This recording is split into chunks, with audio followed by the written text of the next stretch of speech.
Hello? Hello? Are we back? Are we dropping frames? No dropping frames? Okay.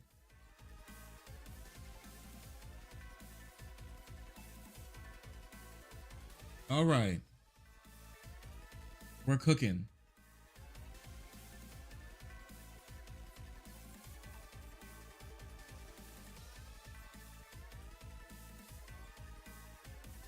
Oh, thank you. Oh, the Dark Lord is the one who did it? Maybe he's not all bad. Maybe he's not all bad. Oh, man. Oh, man. Oh, man. But yeah, okay. Okay. This is what we got going on.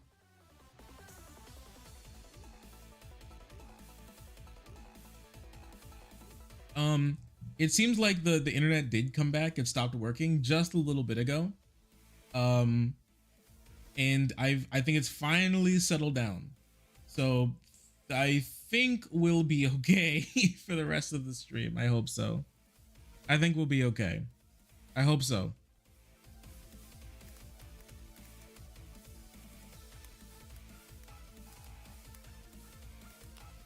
I hope so.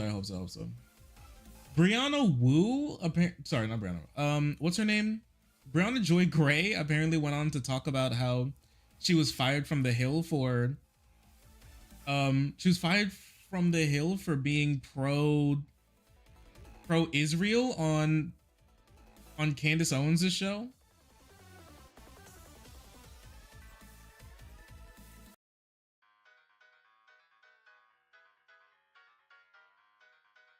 Oh, and she's milking it too. She's milking the I'm fired angle.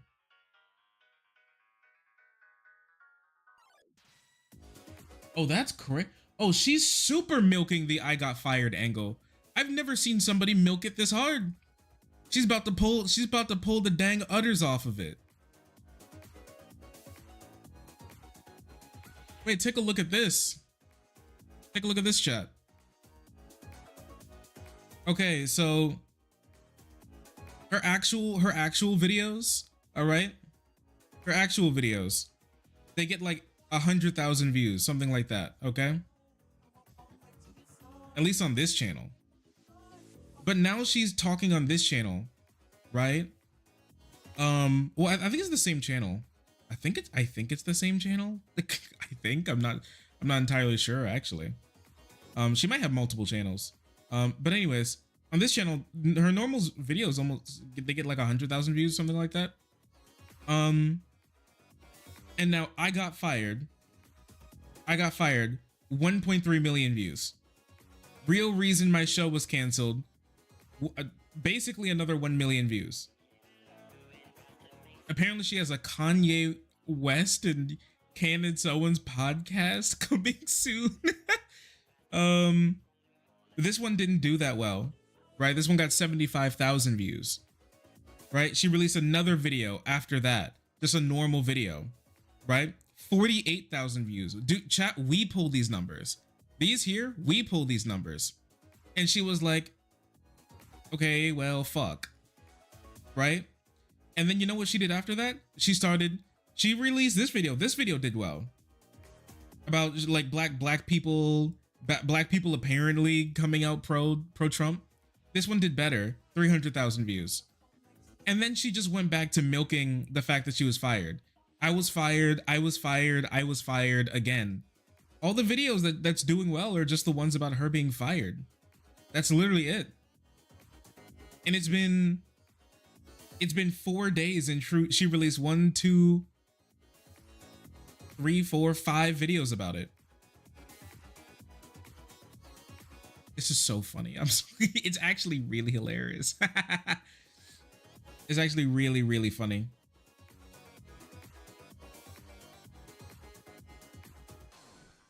Piers Morgan tried to ambush me. It almost did as well as the last one.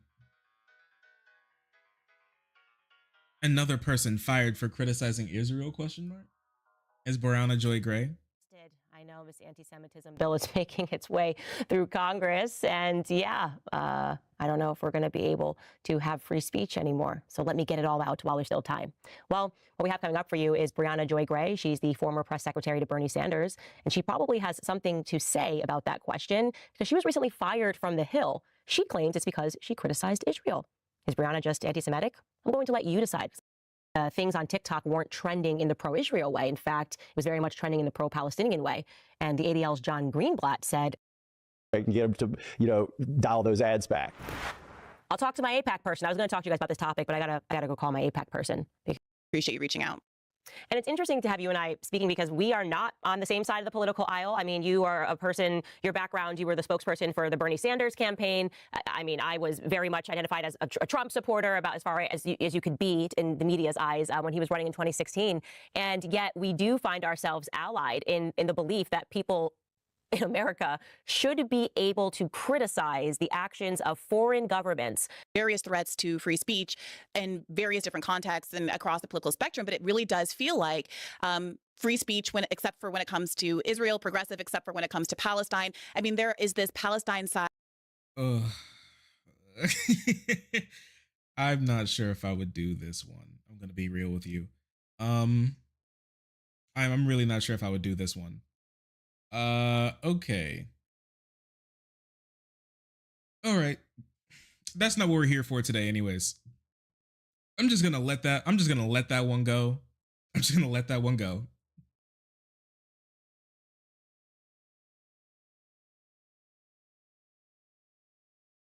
Oh, yo, when it comes to average polling, Joe Biden has finally taken the lead. Joe Biden has finally taken the lead in Michigan. He now leads in Michigan in average polling. Donald Trump, I think he peaked at polling. I think he peaked at polling like 3 points ahead of Joseph R. Biden Jr. Now Michigan is the bluest swing state or bluest like Rust Belt state right now. At 0.8% for Biden. Wisconsin is polling at these are not good numbers, but they're trending in a better direction for Biden. Nevada right now, average polling puts Trump almost 7 points ahead. Georgia puts Trump almost 7 points ahead. North Carolina puts Trump 6 points ahead. Arizona 3 points ahead. Pennsylvania 2.4. This one's actually really nasty. 2.4 points ahead. I see a lot of polls coming out of Arizona. And yeah, a lot of them just say Trump +3, Trump +4. That's not really surprising, honestly, which is a huge problem because Biden has to make up a lot of ground in Pennsylvania, and his election campaign is stationed in Pennsylvania. And so the fact that he's so far down in Pennsylvania with a ground game way better than Trump's just beginning his ground game in Pennsylvania.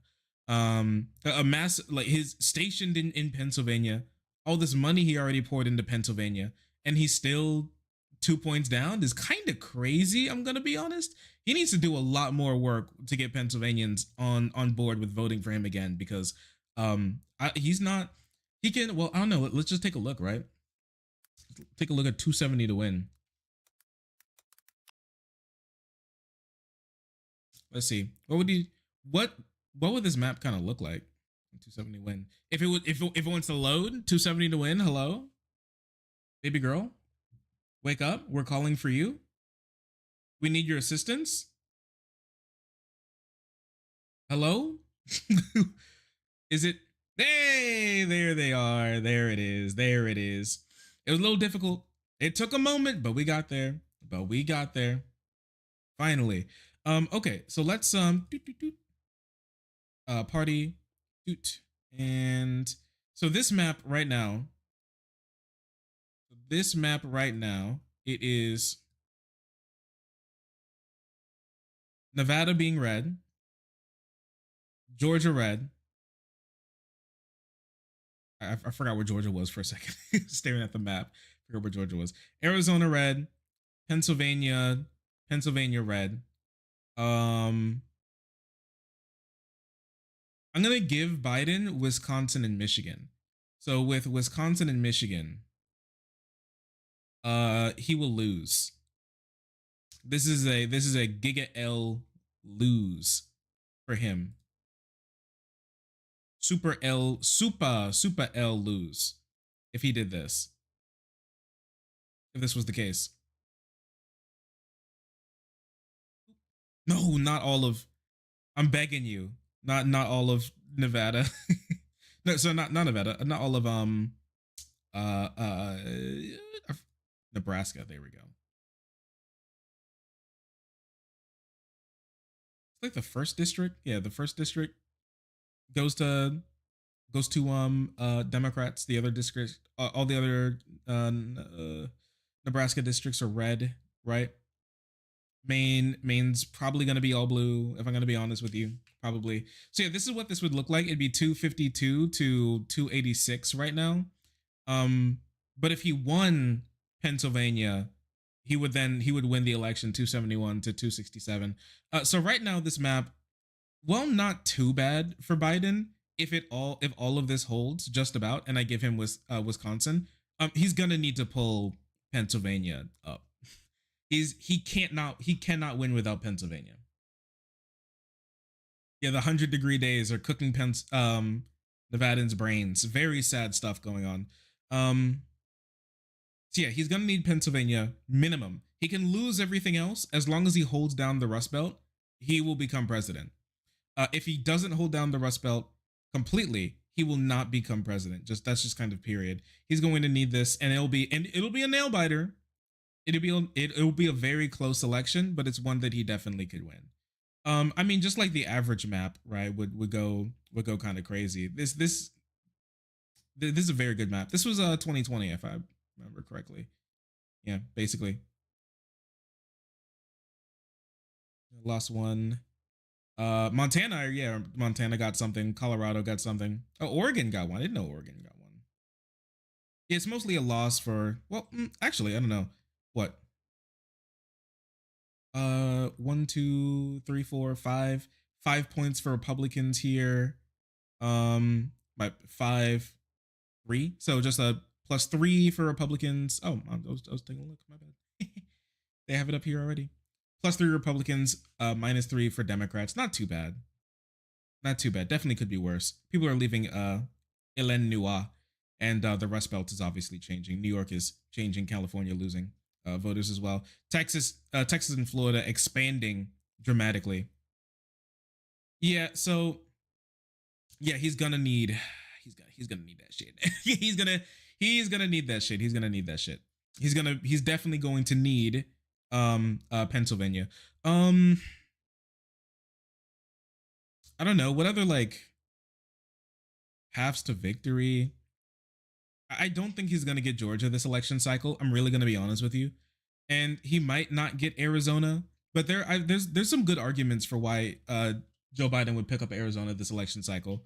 Even though he's polling down, it's really not that far down than Pennsylvania. Now Arizona is much closer to a Pennsylvania than it is a like Idaho, right?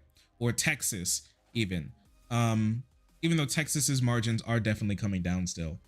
It's curious, but his path to the election is very tight. And it seems if I was Biden, I'd really just lock down these 3 states, right? Because Biden can't, even if he wins Pennsylvania, he can't lose Wisconsin, right? A lot of people say that these 3 states usually vote together, which they do, but a lot of people are thinking that this election cycle, one of these are going to break for the other party. Like not all of them are going to go to Democrats or Republicans. There's going to be one that breaks. Some people said it's going to be Wisconsin that's going to break, right? Some people think that it's going to be Pennsylvania that breaks from the other 2. I think what's more likely is that it's going to be Pennsylvania that breaks. And then the map would look like this with Trump winning if all these trends, if these numbers just hold straight up, which I don't really think that they do. It seems like they're trending in Biden's direction. But if I'm going to be honest, what I feel like, I'm going to tell you what I think. I think it's more likely that Arizona goes blue than Nevada this election cycle. I really think it is. I really think it is. I can see this happening. Now this like blue coast. There's gonna be a blue coast now. And in Pennsylvania going this way. And then if Trump wins Pennsylvania, he would still win the election. Be super close though. But if Joe Biden's able to lock down Pennsylvania, but then he lost Wisconsin, but he picked up Arizona and lost Nevada, he would still win the election by like one by just a couple electoral college votes. Very scary election cycle. I'm gonna be honest with you. I'd love for something like this to happen. It'd be very funny. I'm gonna be real with you. Is there something wrong here? Oh yeah, Georgia was gone. What about Republican electors rejecting the results? I mean, it's possible. They probably won't, but it's very possible. Sure. Like a close election does mean that it's possible that some electors from some states that aren't like forced to vote for a certain way might try to make Donald Trump win, which I don't know, man. Then I'd be Tim Pool Civil War posting. I'd be like, there's something very wrong with this country we live in. There's something very wrong with going on in this country right now. But if I'm gonna be honest with you, the ones that I'm not curious, the ones that I'm not sure, another stop the steal, that would be a literal steal, right? The ones I'm not sure where they're going to go right now, is this. This is how I think the election looks right now, in my personal opinion. I'm not sure where Nevada, Arizona, Wisconsin, or Pennsylvania are going to go. I think Michigan is locked down for Democrats. I think when the time comes, Michigan voters are going to vote for Joe Biden.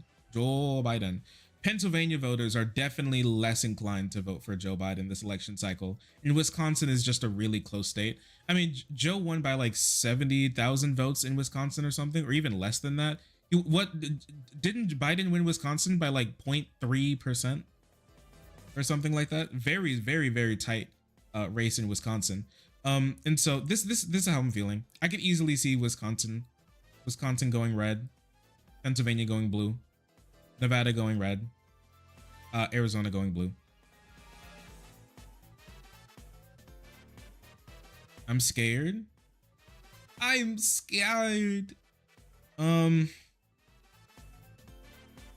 so this is what we're looking at right now. I don't think other analysis outside of this, like Donald Trump, like picking up Minnesota or something, and Virginia. There are people who genuinely believe that Donald Trump has a chance of picking up like Virginia right now.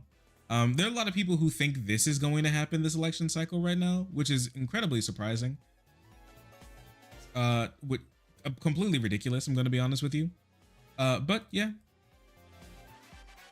Joe would need something much more like this. Joe would need this.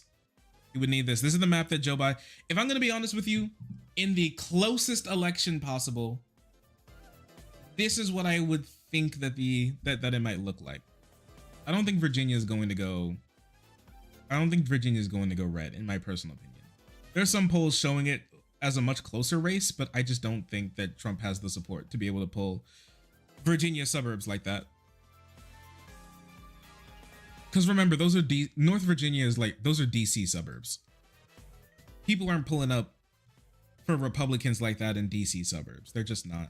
And I know Youngkin. I know Youngkin got into office, but they had like a uniquely bad candidate in Virginia for that race. I just don't think that's gonna happen. Oh yeah, one more thing before we get back into it. I've gotten into. I'm reading book 7 of Chainsaw Man. I'm most of the way through book 7 of Chainsaw Man. It's kind of crazy. I'm gonna be honest. Crazy things are going on in this book. It is a little scary, but I've been really enjoying reading Chainsaw Man again. I'm gonna be honest. I'm glad I picked it up. I'm glad I picked it back up.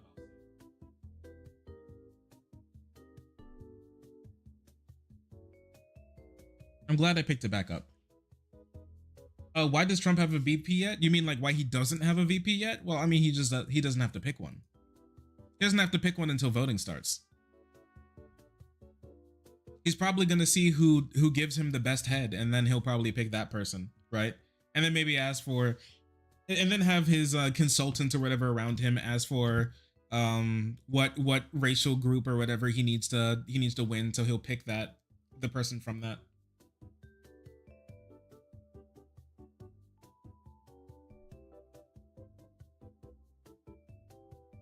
He's not friends with Pence anymore.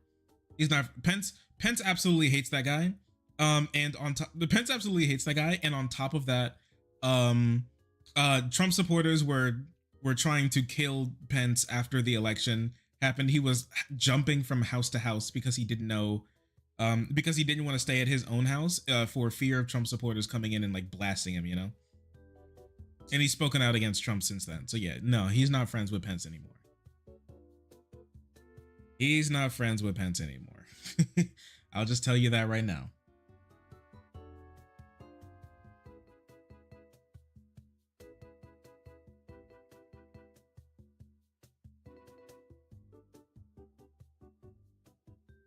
What if he chose a black woman VP?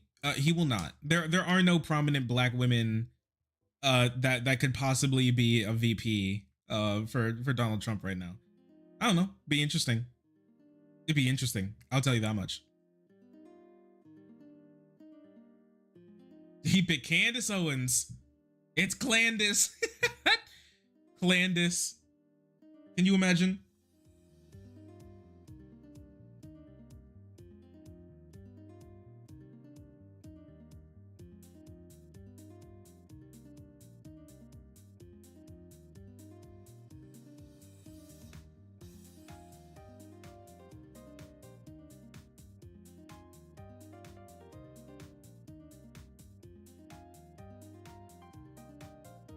Nikki Haley? Nah, she's not gonna pick either of the Indians this election cycle. He's not gonna pick Ramaswamy or Nikki Haley. Neither of those two are getting picked. Let's just be honest. I think it's gonna be like Byron Daniels or Byron Donalds. I think it's gonna be Byron Donalds or I don't know, maybe JD Vance. Something like that. I think it's gonna be one of the two. That's his running mate. Joe Byron.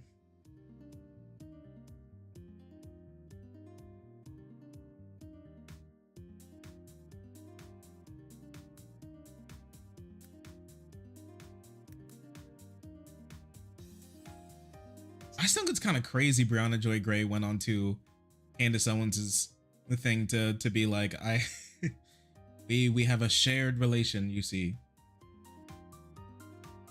Okay. With the wild conspiracy theories that she's been pushing. Candace.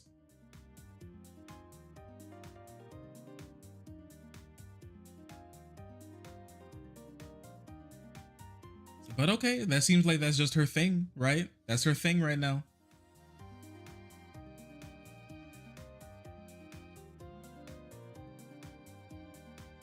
Likes attention. Who knows?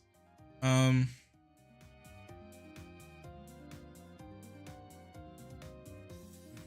knows, right? Who knows? Okay. I have no plans on playing the Assassin's Creed game. I don't really like Assassin's Creed, the series. I just don't really care for it that much.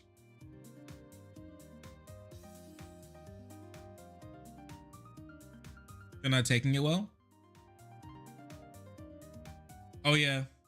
They have people in the comments. Oh, the horror, God forbid, two black women broadcast their conversation about an issue that they have fealty to. Solidarity that oppression can bring the bridge the ideological spectrum is what I think they meant to say. So shameful this account explicitly runs cover for racist ideologies. You're so okay. All right.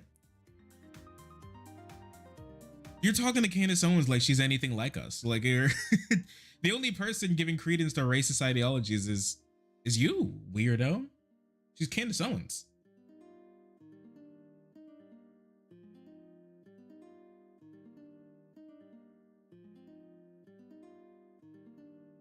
Okay. Scroll down, it gets better. Wait a second. Because I didn't scroll down. I just moved on. Reopen last page. Come on. Give me it. No. Well. Here, let me see. What is this? What MLK said about liberals proves more and more true every day. Black women can decry anti-Semitic racism and white supremacy until the cows come home, but God forbid they question the precious state of Israel. Accounts like this spawn functionally identical to stop anti-Semites. Nah, that's not true.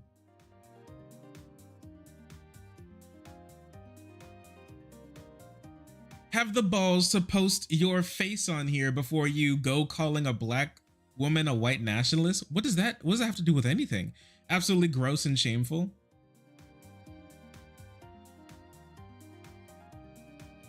Imagine seeing this sort of a vile bigotry Brianna Wu sends towards Brianna Joy and thinking the latter's a problem. Yeah, this guy, you can't talk to this guy. His brain is made of goop. His brain is made of goop. I mean, this one, yeah, I read that one. Yeah, I read that one. Can you point me to things that she said that warrant such a title, or is it all dog whistling? Okay, buddy. Yeah, I bet. Oh, what's up, Tyranix? Okay, let's do the Donald Trump interview, but first, I'm gonna pee. I need to go pee. I haven't peed. When my internet went down, I didn't go pee. I just kind of sat here. I actually picked up the Chainsaw Man book and I just did a little bit more reading. That's all I did. You know what? I'm gonna use the intermission screen real quick. I don't use it that often. Some people don't even know we have an intermission screen. So I'll hold you on this. I'll be right back. Enjoy Mario Party 9 blooper beach music, okay?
I have peed. I have let out my bladder. Now it's time. So believe it or not, Donald Trump is actually on the campaign trail. And you know where he's campaigning now? Logan Paul's bedroom. Yep, that's right. Donald Trump actually scored an exclusive interview with exactly his fan base, white boys from Ohio. With one of the Paul brothers, Logan Paul. They talked about a number of different issues, and Trump kind of went off the rails here as usual. I heard that he even scared Logan I heard he even scared Logan a bit in one of these exchanges. So I thought it might be a little interesting to go through. It's a little less than an hour long. I think we could have a little bit of fun. Let's take a look. Biden is just so bad. He's the worst president in the history of our country. You should make. It's so funny because Trump right now sounds like AI Trump. He's talking like, remember when those AI voice when those AI voice memes came out? He's talking the exact same as those entry-level AI voice memes. It's so funny because he's so old now. He sounds exactly like them, right? Make a diss track on him. Yeah, we'll do something. Do you think that you're starting to soften your views on some of the networks that you may have not gotten along with in the past? No, they're fake news. You had a street fight this past week. And how did it work out? How you think, Mr. President? I think you probably did pretty good. I've watched enough of you fighting. Unidentified aerial phenomena in the sky. We don't know what they are. Do you? It's very possible. Really powerful stuff. AI. They made a commercial, me promoting a product, and it wasn't me. And I said, did I make that commercial? Rat beefs. Big rat beef just happened. No, he's too old now. He doesn't even know. Can you imagine if he's like, who's Drake? How are you, boss? How's your brother? Good? Yeah, he's excellent. You have a good relationship with him, right? With Jake? Yeah. we do now. But it's not always been like that. It's always been, yeah, I can imagine. Yeah, after Drake was accused of sexually assaulting that woman, their relationship, their bond got a lot tighter. So I'm happy for them. Brother. Yeah, it's good. It's good. Chandler Tyson, we got. Yeah, right? Who you got? When is that gonna be? November. It got rescheduled. Well, look, Mike was fantastic, but, you know, Mike's a little older now. Yeah. And you guys can fight. Yeah. We'll talk about that, but you guys can really fight, legitimately fight. Thank you, sir. At first I said, it's so amazing because I always thought like a UFC guy or a top, even contender would. Oh, nah, would he's win at rambling, 75 man. Years old. You think? But it doesn't work that way. Yeah. Isn't it crazy? That's And amazing. it sells. Well, Elvis. No way. Should we put him on? So Trump gifted them with shirts of his face on it. This is the Georgia election fraud case mugshot. Never surrender. Yeah, we're definitely going to be wearing those, Mr. President. Thank you, Mr. President. Anyways, I guess let's start with the conviction. Let's hit it. Well, Mr. President, people surely love it. They love the picture. They rallied behind it. They're rallying behind you now. Yeah, of course. More than ever. And we have Of course. the biggest fundraising, I think, ever for any candidate ever anywhere in the world in the last 8 or 9 days. Hundreds of millions of dollars, and too bad it couldn't have been done for other reasons, but they viewed the case as being so corrupt and so ridiculous. Every one of the legal pundits, and, they're great guys.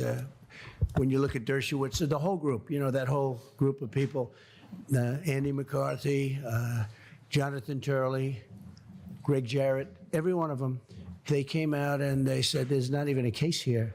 There's no case. And when they saw the jury instructions, when they saw all the things that happened, and it's not like anybody's a friend of mine, Mark. The Dersh. Yeah, it's not the first time that two of Epstein's old friends have been on the same page about something. See, I can imagine both Trump and the Dersh feel certain ways about this case. I've seen a lot of cope about this, specifically about Donald Trump having so much support after his conviction.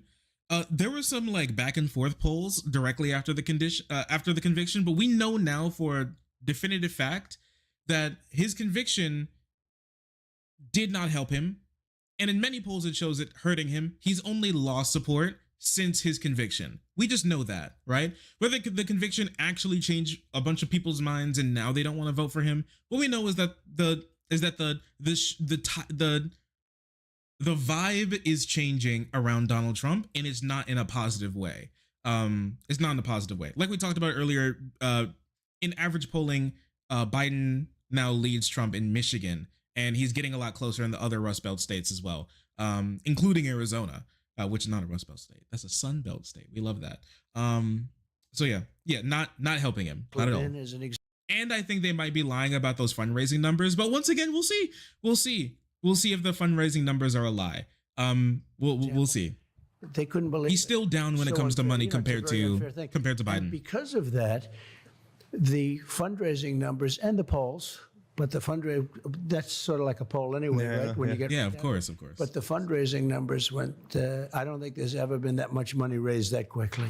You've become a martyr Hundreds of sorts. of millions of dollars. Yeah, it's insane. $140 million in May that you raised. 35 million in just hours after the verdict. Yeah, 58 million within a few hours, and that was in small donations, like $71 something average.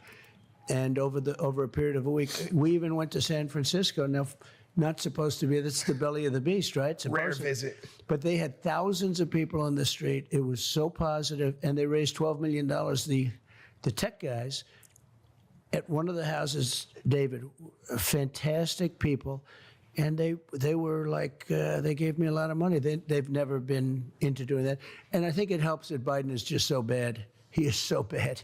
He is the worst president in the history of our country. So true. That helps too. You should make a diss track on him. Yeah, we'll do something. We'll do something.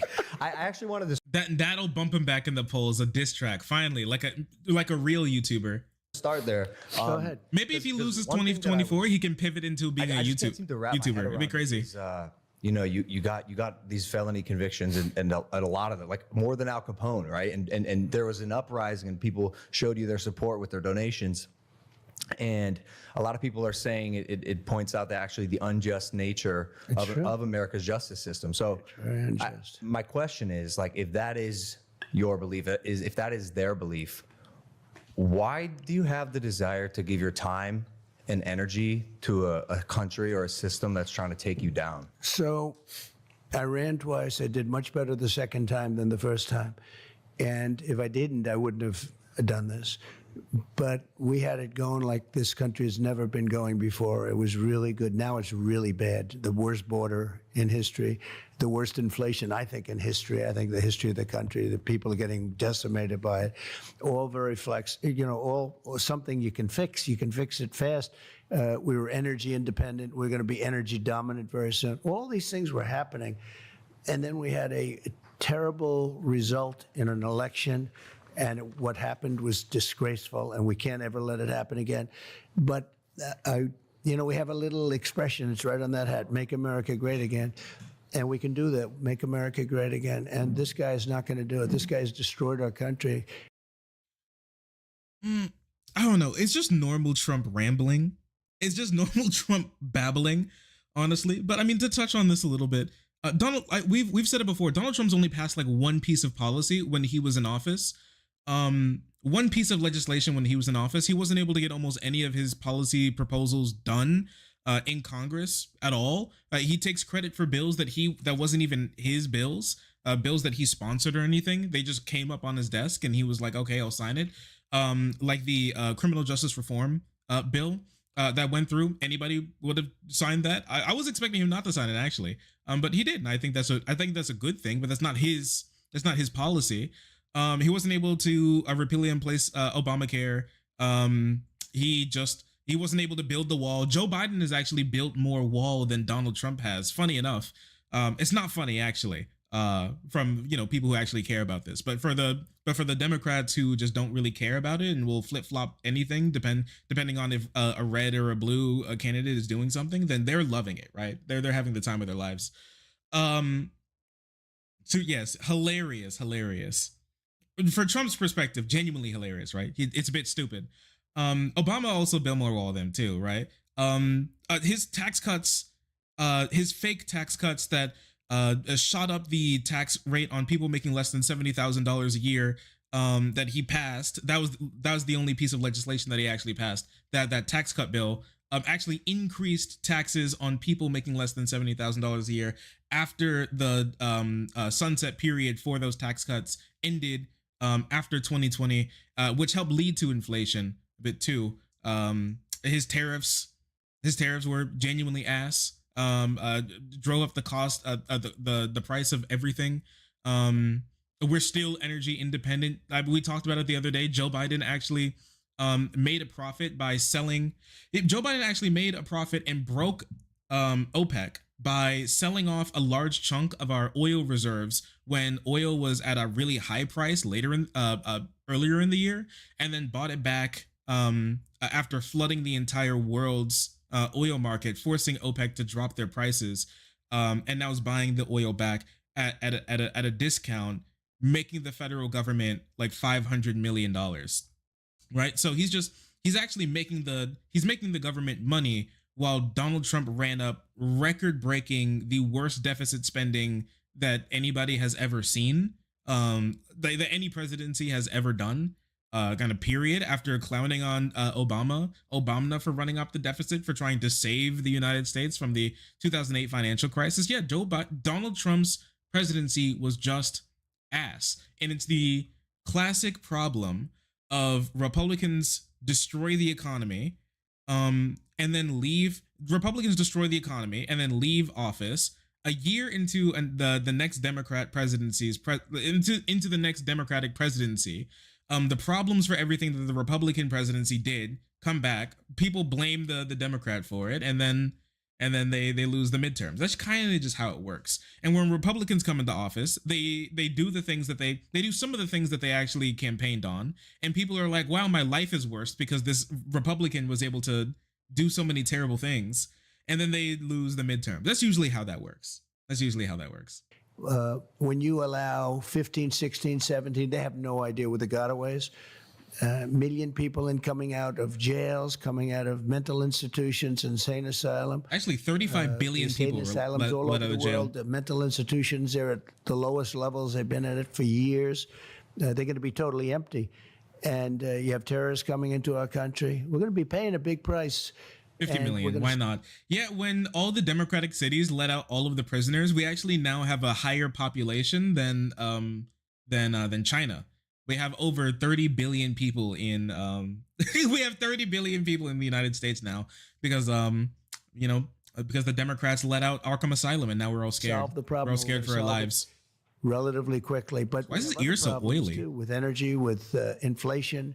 He's been a disaster as a president. He's the worst president we've ever had. The good news is he makes Jimmy Carter look brilliant by comparison. So Jimmy Carter's the only one that's happy with this. Well, look, I think that's why a lot of people are so obsessed with you, Mr. Trump, Mr. President Trump. Well, because you're already a billionaire, right? You are essentially serving these people, and you don't have to be doing it. The president, being the president, seems like a very hard job. You were at 3 meetings just before this, but I guess I'm asking, like, the desire to run and attempt to improve your country for these things you're saying. Yeah. It comes from what? Just the love of the country? Well, the people, I'll tell you, when you look at the people, when you look at the crowds, I did a rally in New Jersey. We had 107,000 people there. You saw that last week. We did one in the Bronx. We had 25,000 people. And this was in the South Bronx, which is known as a rough area. And it was like a love fest. There was not even nobody even raised a voice of dissent. The whole place, it was like a big love fest. Nobody could believe it. You saw that 3-4 weeks ago. Our country has tremendous potential, but it's going down the tubes very, very rapidly. Nobody has ever seen anything like it, the way it's being run. Things are bad. They're down. I went to the bathroom earlier and I flushed the toilet. And when I sat up and saw the toilet water go down the drain, I'm like, that's the country. And it's bad. It's really bad. It used to be good, really good, but now it's not. It's so not that it's actually the opposite of good. It's bad. And he's letting like millions and millions of things go bad, and billions of things are getting worse. And millions of people are coming to me and they're saying, sir, make the country better, sir. And I'm like, I can, I will, I did, and I will again. He's so good at talking. I love this guy. He's so good at talking. I see so why people bad. love this guy now. And we can change it. We can change it quickly. We have a debate coming up. That'll be interesting. We'll do 27, quick changing. Hosted by one of your favorite television networks, CNN. Well, they gave me the option. They said, would you do it? And they didn't want to do it. He didn't want to do it. So they gave me everything, fake Tapper and lots of other people that were going to. Wasn't it Trump who tried to wiggle out of this debate? On CNN. He won at They a wanted later to be debate, and seated, Biden pushed which the I debate didn't like. up, I said actually. we should stand, and I think we won that point. But I would have agreed to whatever I had to agree to because they didn't want to do it.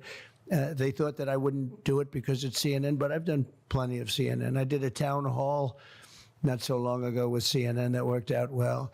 But I think they'll be fair. I think they're going to try and be fair. I mean, as fair as they can be. But I think it's important for there to be a debate. So they said, you want to debate? Yep, I'll accept. You don't even have to tell me. Then they said CNN. They said the different people that are involved. But let's see what happens. I used to get along with Jake Tapper. We'll see what happens. But it doesn't matter. Whatever it is, it is. That sentiment that CNN might be It is what it is. They might be. is a bit of a departure I'd from say your a good normal 10% chance. from your normal hardline stance. Do you think that you're starting to come around or soften your views on some of the networks that you may have not gotten along with? in the CNN's past? taken a rightward drift for a while, so Fake news. he's probably fine. No, they're so bad. One of the good terms, right? Fake news. But no, I don't think so. I thought maybe, I had one with Caitlin Collins about 4 or 5 months ago. It was one of the highest rated shows they've ever had. And I really thought that. That portrait? Yeah, the portrait's giga cringe. It's so funny. I think this is Mar-a-Lago, if I remember correctly. This should be Mar-a-Lago. But yes, that's a picture of him when he was super cool and young. That was definitely what he looked like back then. That's definitely what he looked like. And the boats his family came in from Ireland back in the day. It looks like a set. Everything Trump buys looks like a set because he's kind of he's a living cartoon character. That's just my opinion. I'm going to go maybe sort of in the middle, but I was wrong about. As I'm getting on and I'm hearing the way I'm being announced, they said, "Hey, these people are playing hardball. They're making a big mistake." But the ratings for this debate, I guess, will be quite good. Massive. I was still thinking about ratings. Decision to face to face with you. You mean the fact that they're willing to do it? That Biden's A willing little to do bit. it. They didn't want to do it. They thought I turned CNN down. Look, CNN is the enemy. And they thought I was going to turn CNN, and Tapper is, one of the guys that, when I'm making a speech, so they're waiting for the nomination. Oh, no, he's for locked months in. and He's months. sat I up. got it in the quickest fashion. Nobody's ever gotten a nomination so quickly. And I'm making my nomination speech, and they refuse to put it. They're covering it for months and months. Now I'm actually making my speech. I mean, this is the Jake big Tapper, night. more like I won fake the crackers. nomination, So and they true. refuse to put it on. These are people that don't like Trump. But it's okay, because I think it's important to have a debate, or a number of debates, actually. The fact that you are so vocal as well, especially on social media, I think works in your favor. Oh, really? Personally, I like that you come with receipts. Really? Sometimes. Yeah, I've seen you pull them out of your, No, I your understand. jacket. Will you have receipts? I like to do it. Well, fact checking's fun. Yeah, I know. We'll check. We're gonna check a lot of things. It's gonna be an interesting. You will be watching, right? I'll be watching. We just don't want to schedule it around one of your fights. I think it's gonna be good. We do pretty well. Thanks. I'll be watching. Yeah, I always see you. Yeah, Trump talking a lot. When Trump's running his mouth, he's definitely does better.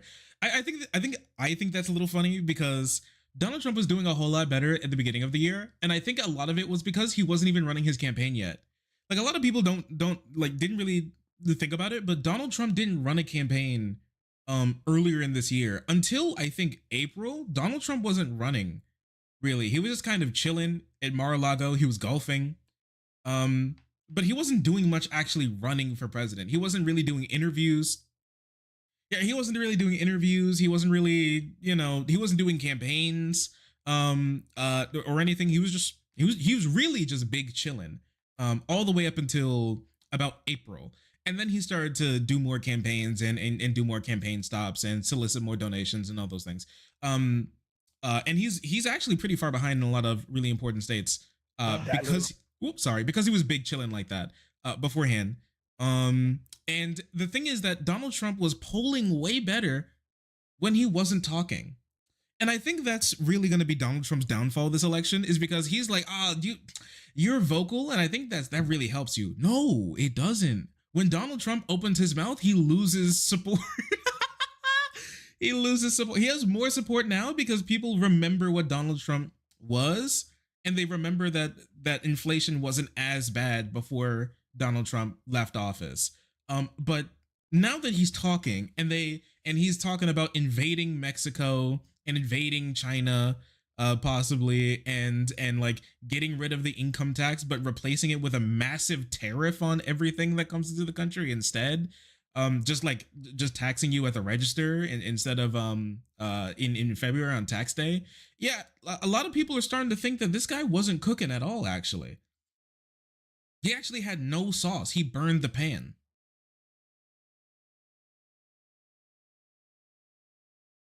He has no sauce. So yeah, I think since he's been running, he's only lost support, really. Joe Biden's only started to make gains on him. And I think that trend's probably going to continue, because the more people remember what Trump was, and no longer just think about how there are problems today, the more they're going to be like, yeah, I don't think this Trump guy should be the president again. I don't think that's the case. But we'll see. Maybe Donald Trump it'll be a Tim Pool 50 state landslide. I want to know. Okay. Yeah. 50 state landslide. You are both good. Do you ever fight him? Thank you. You're a good boy. You practiced a little bit. Never. With him, right? We've never even sparred. Really? We don't know. I think Well, did you beat him up your whole life? I growing didn't. up? I punched him in the face once because he took my glasses. But I was willing to step in for Mike Tyson when Tyson got sick and had to postpone his fight. And we actually ran it up the chain at Netflix. It's hard for brothers to fight, though. I think it's hard. Not on I've seen it Netflix over for the a years, big old bag. Figure there it have out been once and some, for though. all. I think it's. You don't think so? You love your brother. Well, me and Jake decided that obviously, we both come from a place of love, and whatever the outcome would be, we'd have to be okay with it. Yeah, there's Prime everywhere. the shots I think to the I face. think he keeps a bottle of Prime up his ass, honestly, For the rest just of in case. That's his that hammer night goes space. down forever. He pulls it out The like a Klitschko cartoon brothers never character. Did it. No, they never Just did reaches it, and behind they him, were full both pack of good. Prime. They Yeah. never did it. They were very good, but in fact, nobody really figured out maybe who was better. They had some good fights. They were tough, right? Yeah. They Well, were tough. Jake's tough and he's good, but I'm 1-0. He's very good, and you're very good. Thanks. He had a street fight this past week. Okay, we're gonna skip this loser bullshit. So we're gonna move forward a little bit. Vladimir Putin friendship, Russia versus Ukraine war. Speaking of conflict and fighting, since you left office, the number of global conflicts has skyrocketed. And I Yeah, know it's Khabib terrible. talked to you about it quickly when you spoke with him.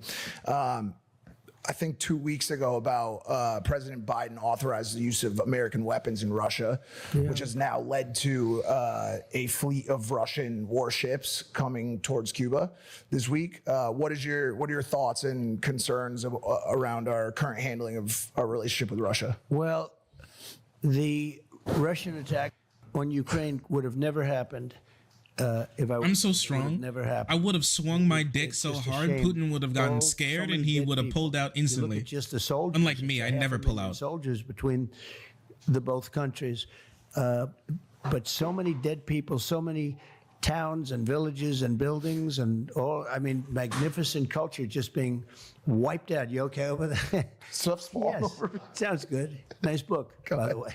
Nice book. We'll get to that. That's his book Mine, about, yeah, about it's overcoming let's drug promote it. addiction. It's a We're gonna bestseller about the opiate epidemic, which Oh, we'll that's talk, we'll good. talk Wow, about. After. that's a great topic because it's so sad to see what's happening. So true. bad.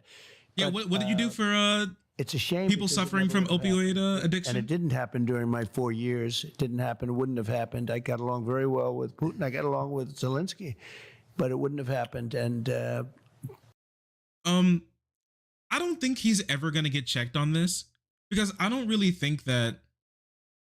I've never heard him get checked on this. I've never heard somebody from mainstream media check him on this. But it's a point that is so important to this conversation when he tries to suck himself off and say that he never would have invaded. Nobody ever would have invaded. I would have just held the world together in my bare hands. Sleepy Joe's too sleepy to do that. One of the big reasons for why Putin thought it was going to be good for him, a good time for him to invade Ukraine, was specifically because Donald Trump removed federal defense funding from Ukraine because he wouldn't give them dirt on Joe Biden and Biden's and Hunter Biden's business dealings when it comes to Ukraine. That's specifically why Ukraine got weakened on the world stage, and they didn't have the same resources that they did or support. So Putin thought it would be a good idea to do that. I don't think he's ever going to get checked on this, because nobody who talks to him cares about actually pressing him on anything. I hope one day it finally happens, because he's been blabbering on about this for the last 4 years, and it's the dumbest point ever. It's the absolute dumbest point ever. What do you mean that actually both of these conflicts have origin in his presidency? He weakened Ukraine by removing their defense funding for not giving him dirt in trying to blackmail them for not giving him dirt on Hunter Biden. And also, when he was in office, he moved the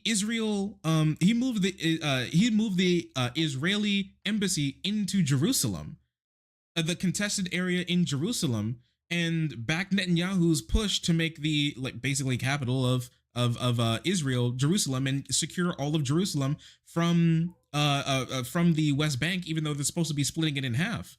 And that was one of the stated reasons for why Hamas did their attack. He is actually one of the big reasons for why we have war around the world right now, and coming back around, inflation and supply chain issues and oil issues, and also climate. Israel's war on Gaza has exacerbated greenhouse gas emissions with how much gas they're burning, and how many bombs they're blowing up, and how many chemicals they're putting into the water. In the Mediterranean seas, water quality has dropped because of Israel. Like, it's all his fault. He's just a piece of shit. But obviously, since he didn't win re-election, all those things happened under a different guy, so he's gonna blame And that October guy instead. 7th would have never happened. And actually, 9/11 wouldn't have happened if he was inflation president. would have never happened, and the withdrawal, the kind of withdrawal we were getting out of Afghanistan with dignity and strength, but to get out the way, I think it was the most embarrassing day in the history of our country.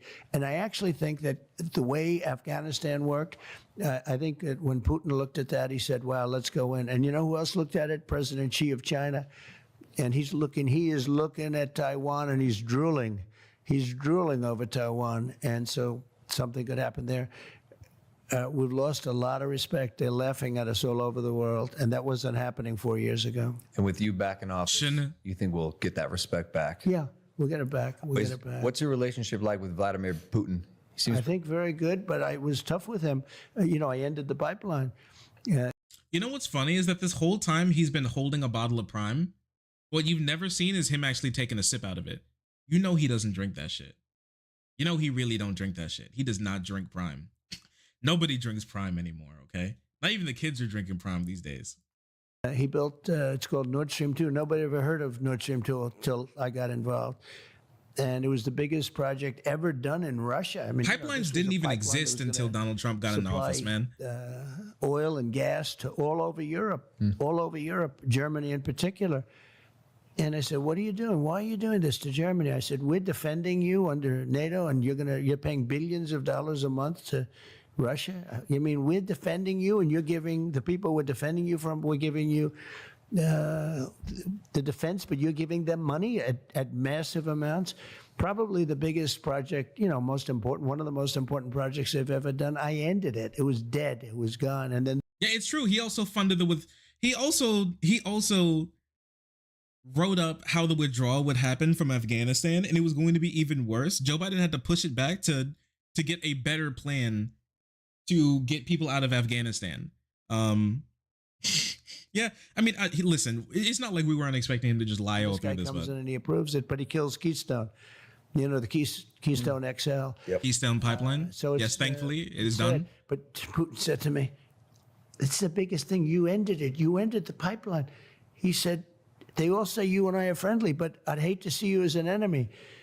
But this was the biggest, okay, buddy. Massive amounts of money and everything. But that's how you But talk to him Biden like came that? in, huh? You talk to him like that? Oh, no, I had a very good relationship. That's a good thing, not a bad thing. And I'm trying to tell people, no, it's a good thing.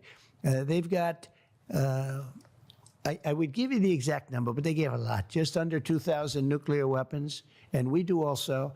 And when you have nuclear weapons, and even if you don't have nuclear weapons, getting along is He took a good, but swig? be the tough one, be the smart. Nuclear 2,000 I gotta see. nuclear weapons, and we do also. And when you have nuclear weapons, and even if you don't have If you hear that noise he made after he took a sip, he was like, oh. nuclear weapons, getting along. And when you have nuclear weapons, and even if you don't have nuclear weapons, getting along is good, but be the tough one, be the smart one. Get along is good. I tell the press all the time, no, the fact that I get along with Kim Jong-un, North Korea, That's crazy. President Xi, That's crazy. it's all good stuff getting along, but Yeah, she loves him. nobody ever took money course. out of China like me. I took hundreds of billions of dollars out in the form of tariffs and taxes. No other president took in not 10 cents. What do you mean you took money out of China? Yeah, he still doesn't know how taxes work. He doesn't know how tariffs and taxes work. I thought somebody would tell him, but I don't think they have the heart to tell him these days anymore.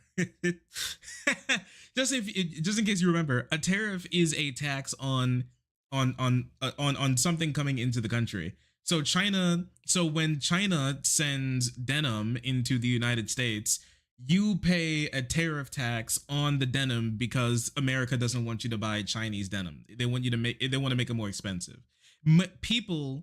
You pay more money when tariffs are in action. It's not, China doesn't pay that tax. You can't tax China. And China built their military because of the United States. The United States was giving them hundreds of billions of dollars a year in excess flow. Nobody's ever seen anything like it. But we took out hundreds of billions of dollars from China. And I still got along with President Xi until COVID. That was a breaking point. But no, but he was a guy that I respected. He liked me and I liked him. That's a good thing, not a bad thing. The press says, "Oh, isn't it?" You say, "Yeah, he's a leader. He's a smart guy." They say, "A smart man." They say, "Oh, Trump said he was smart." Yeah, he leads 1.4 billion people. It's a little bit on the smart side. But I got along with him. I got along with Kim Jong-un. That would have been a nuclear war. If Hillary Clinton had gotten in office, we would have been in a nuclear war with North Korea. He was ready for it. Of course. When I was with him, nobody else could meet him. All of a sudden, the dam broke, and we started talking a little bit. Yeah, we would be in a nuclear war if Clinton was in office. That's why we almost got into a regional war with Iran. That's why he decided to blow up the Iranian nuclear deal, allowing Iran to have unrestricted access to be able to make nuclear grade uranium without any international oversight at all. That's why he did a really good job there. Yeah, great. Together, as you know, twice. Get along very well. But remember, people were talking about World War III when he was president, and we were in serious danger before I got there. I'm telling you, you would have had a nuclear war if Hillary Clinton got in. I'm so curious, what this conversation with really powerful world leaders looks like behind closed doors. Is it candid, or do you exercise grace, or you talk like boys? Everyone's different. No, but everyone's different. It's like when you're talking to people, when you're doing interviews with people, when you're fighting people, they're all different. You fight them a different way, you talk to them a different way, but everyone's different. But I had very good relationships with everyone. The funny thing is I got along with the tough ones much better than I got along with the weak ones. You had some real weak ones too. I didn't get along with them as well. It's strange. Must be a personality. I don't like weak boys. It's probably a good thing that you get along with I get along with the leaders tough of the ones. largest countries. There's a very tough one, Viktor Orban, and he's the prime minister of Hungary. And he said basically that dictator. The reason the world is blowing up because Trump isn't president. When Trump was there, everybody respected Trump. He said was afraid of Trump. I don't want to use that term because that's, I don't want to say, oh, they were afraid, like a child would say. But they respected me. But he said everyone listened to Trump. They were afraid of Trump. They couldn't figure Trump out. And they all listened. And they did listen. And we had no wars. We had no nothing. I defeated ISIS, got rid of the biggest terrorists ever, maybe, or just about ever. But we defeated, think of that, we knocked out ISIS, 100% of the ISIS caliphate. And started no wars. I wasn't in any wars. Now that I don't know how you may feel about that, because you're a warrior, right? Because all fighters, and you're a real fighter, by the way. It's not good. It's not good. I don't shy away from conflict. My fiance has a problem with it. Yeah. It's not good. You're much more diplomatic than I probably would be. It's very interesting though. So Khabib came up to me after the fight the other night, and you guys would probably, and I think I'd have that war stopped if I was president-elect. Right after the election, if I win, I will get that war stopped. I'll get it stopped fast before I get to office. If it's not stopped before then. Talking about Russia, Ukraine. I'm talking about Russia, Ukraine. We'll get it stopped. On the so flip many side, people are being killed. Far more people are being killed. And I thought it was great when Khabib came up to me and he says, we've got to stop all of the killing in the war. He's a very smart guy, very interesting guy. We talked for a while. I'll stop the war. I mean, that probably just means he's going to try and pull money from Ukraine, but that doesn't mean the war is going to stop. I don't know. Maybe he's going to threaten to bomb Ukraine too. Flip side, or on the other side of the continent. But it's not like he's going to give any information about that. It's just the war is going to stop because I'm so cool. And that and people who love him love that because he's so cool. Of course the war will stop. The Gaza situation has been horrible. Big news over the past year or so. The United States has always been, and you were always a staunch ally of Israel. Has your sentiment on Netanyahu or on his regime changed at all in light of any of the events of the past 6 months? No, look, it was a shame that it should have never happened. It would have never happened. Iran was broke when I was president. Nobody was allowed to buy oil. Nobody was allowed to buy anything. They were broke. A Democrat congressman on Deface the Nation, the show Deface the Nation. Ladies and gentlemen, it's Deface the Nation, yes, commonly known as Face the Nation, but I don't call it that. Of course. I think I have a name for everything. He thinks about everybody a lot. But it'll be, I can't wait to hear no, mine. they'll be good names. They'll be good names. I'll stop the war before I get into office is crazy. I told you, because of course it makes sense he'd stop the war before he got into office. Remember, his argument for why he'd stop wars is because his dick is huge. Nothing about being the president has anything to do with how fat his dick is. Once again, he'll slam his dick down on Putin's desk, on Zelensky's desk, and the war will just stop because they'll be like, holy crap, he's so strong and so cool. I can't war when Donald Trump's around. Thank you, Donald Trump, for stopping war. Of course. So obviously none of the presidential powers are needed for when you have a dick so huge. A lot of people don't understand that, but yeah, I mean, he could stop it now. He just doesn't really want to. But so he was on the show and he said, whether you like Trump or not, Iran was broke during Trump's. They would have made a deal within 1 week. And now they have $250 billion. We would have had a deal done literally in 1 week after the election. And it was ready. They were absolutely, and they had no money for Hamas. They had no money for Hezbollah. They were broke, stone cold broke. Now they have $250 billion. Biden. Yeah. So this is okay. Actually, I'm not privy to all of this. I know this is a huge lie, but I don't know exactly the details of this. The Biden gave money to Iran talking point.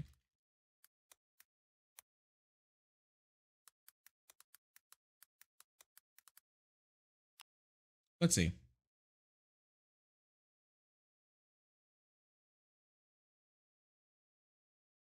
Let's see.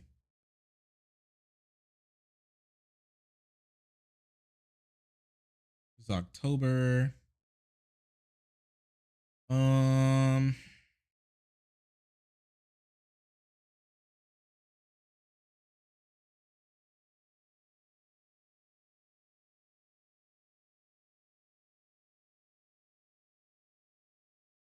Let's see. He made a deal with Iran. The backlash to Biden's Iran deal is is fierce. Let's see.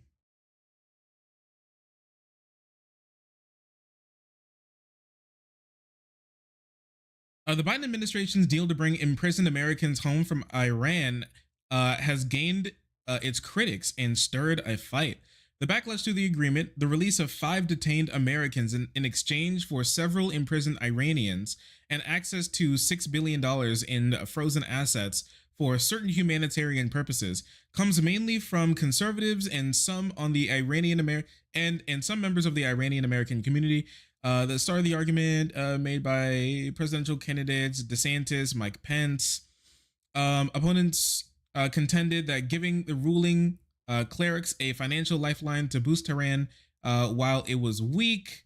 A British Australian academic held in Iran for more than 800 days recently said the funds will incentivize Tehran to take more Westerners. Critics also insist Tehran will use much of the $6 billion to conduct terrorist attacks and target U.S. troops in the region. A Trump-style maximum pressure campaign would be better suited to bring Americans home, they argue. There is no displeasure at the answer from Antony Blinken gave during the news conference last week, asked if there were any wrongfully detained American citizens or residents in Iran. And the top diplomat said he was not aware of any. Critics noted these 2 permanent residents remain in Iranian custody. National Security spokesperson Watson told NatSec Daily that the $6 billion isn't a payment of any kind. These aren't U.S. dollars, and they aren't taxpayer money. No one determined to be wrongfully detained. No one determined to be wrongfully detained in Iran is being left behind. Supporters are weighing in too.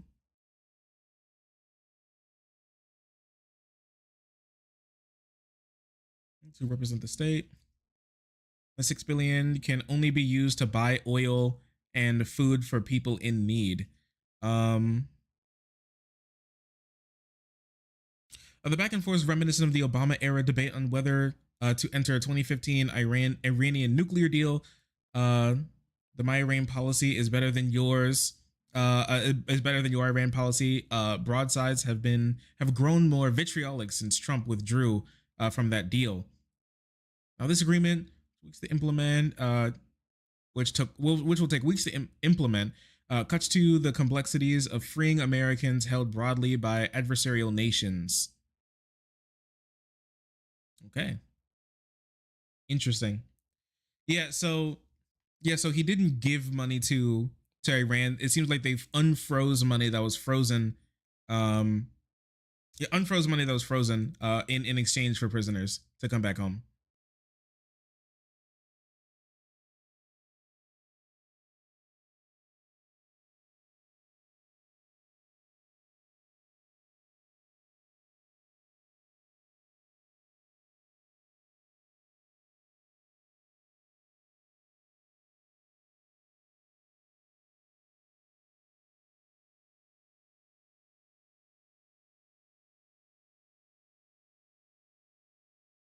You good? She was bugging over there. Sorry, chat. Okay. Yeah, so there it is. Took off all of the sanctions. He let them go. China went to town. I told China, if you buy 1 barrel of oil from these people, you're not doing any business with the United States. They took a pass, no oil, and other countries likewise. And we would have had a deal. Would have been a great deal for everybody. We would have had a deal. Now they have $250 billion. They made it all in 3 years, 3.5 years. They made it all during this Biden term. I mean, he gave him $6 billion for 5 hostages, right? You saw that recently, a couple of months ago. $6 billion for 5 hostages. He made the swap. The Prince of Terror, they call him. He's the best arms dealer ever, they say. Who knows what that means, but he was a great arms dealer. For the basketball player that wouldn't stand up during the national anthem, she thought that was a good time to tie her sneakers. And that was not exactly the greatest trade, but he gave $6 billion on top of everything. $6 billion with a B, and they don't know what they're doing. And when you do that, you know, when you start paying that kind of money, a lot of other people are going to be missing all of a sudden. They're going to be missing and, hey, let's make a trade. And that's already happening. You just can't do that. I got 58 people out. We never paid any money. 58 people, 58 hostages. We never paid money. Because once you pay money, you're going to be doing a lot. In other words, you're going to keep doing it. So you can't do that. This episode is sponsored by myself. I want to ask about money. Money in this country. Go ahead. Wait, he didn't even talk about Gaza. Wait, he didn't Gaza conflict. I thought I was actually going to get something from Trump on this issue. I think he talked for like 10 seconds and then rambled on about something else. I have a name for everything. China, China, 5 hostages, Iran, and Matt Pieces. Wait, what did he actually say? This is so funny. It should have never happened. It would have never happened. Iran was broke when I was president. Nobody was. Oh my gosh, he actually said, "Do you?" He didn't say anything. He didn't say anything this whole time. Oh my gosh, and they just let him go. They just not gonna answer any questions at all. He said he saw. Wow, that's crazy. You don't want to have to deal with a certain issue because you know you're going to lose voters. He knows like a lot of his voters are like giga anti-Semitic now. So he can't say that he really wants to support Netanyahu. Sorry, they're going crazy upstairs right now. They're vacuuming like crazy upstairs right now. I don't know why we're vacuuming at 10 p.m.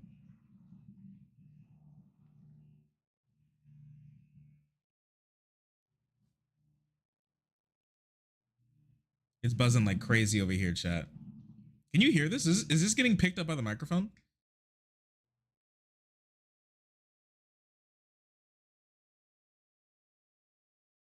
Sometimes you gotta vacuum, you know? I guess so.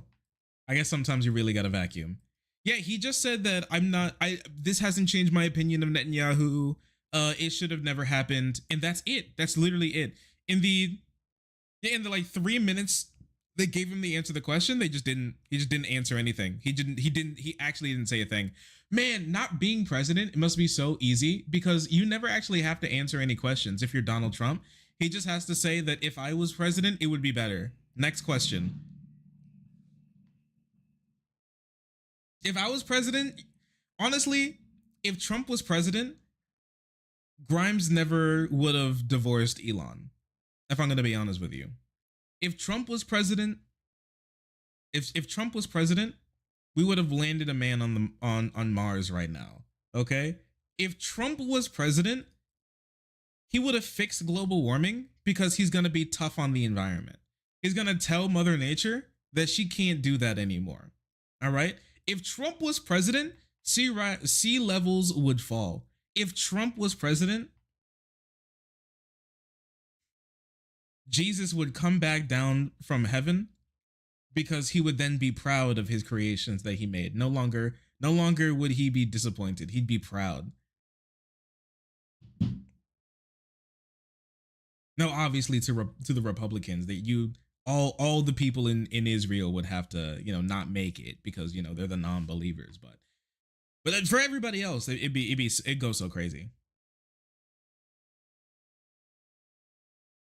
If Trump was president, your crops would grow. Oh, that's all we needed, chat. If Trump was president, I wouldn't have spilled my juice, right? I stubbed my toe earlier, and that wouldn't have happened if Trump was president. Holy shit. We're starting to understand. Ragnarok would have been averted if Trump was president. He would have been tough on the Giants. He would have made a deal that would be tough on the Giants. He will fix it. Don't think too much, Strimmer. You're so right. He just will fix everything. He's so cool. Was allowed to buy oil. Nobody was allowed to buy anything. They were broke. A Democrat congressman on Deface the Nation, the show Deface the Nation, ladies and gentlemen. We gotta move forward, man. Advice for people. I want to ask about money. Money in this country. Go ahead. I've had a very fortunate career. Yeah. I've made some money. And more money than you ever thought possible. For sure. Right? For sure. Yeah, I know. Absolutely. I know the kind of money you make because I know when you have a top event or your shows, but these events are doing fantastically. Yeah. Excuse me, did you guys start like separately? Me and Jake? Yes. No. Holy crap. When this sells right here. If you make it, I like. We actually made this. But my question is, for other young people in this country who are looking to get ahead, because for a lot of them, times are tough right now. It's very tough. What would you say to them, kids who want to pursue their own version of the American dream and try to achieve their wildest dreams and make it all come true? I would say very simply, honestly, vote for Trump. Because with Biden, you're never going to do it. This country's going to hell. Vote for Trump. You know, we're doing great with youth. We're doing great with African Americans, with If I was Hispanic president, right? Americans through the If I was a president, you'd be a millionaire right now, little boy. You wouldn't still be sitting in your parents' basement dreaming of that billion-dollar company idea that you needed to put together. You would have already had it if I was president. I'm just saying. Just vote for me. Please vote for me. You will be a billionaire at the end of my administration. You all will. Everybody will. the Of roof. course. Both of those groups, with women, with men, and with young people, we're doing very well. But I say vote for Trump. If you don't have the right guy in the lead, the country's not going to, you know, if the country doesn't do well, it's much harder to do even what you do, okay? Even what you do. So that would be a simple message. I really mean it, actually. The same opportunities he's had in America, That's it. I've had as well. He doesn't, and this is really funny because I think a lot of people think that Donald Trump is going to give some insightful investment, like some incitement.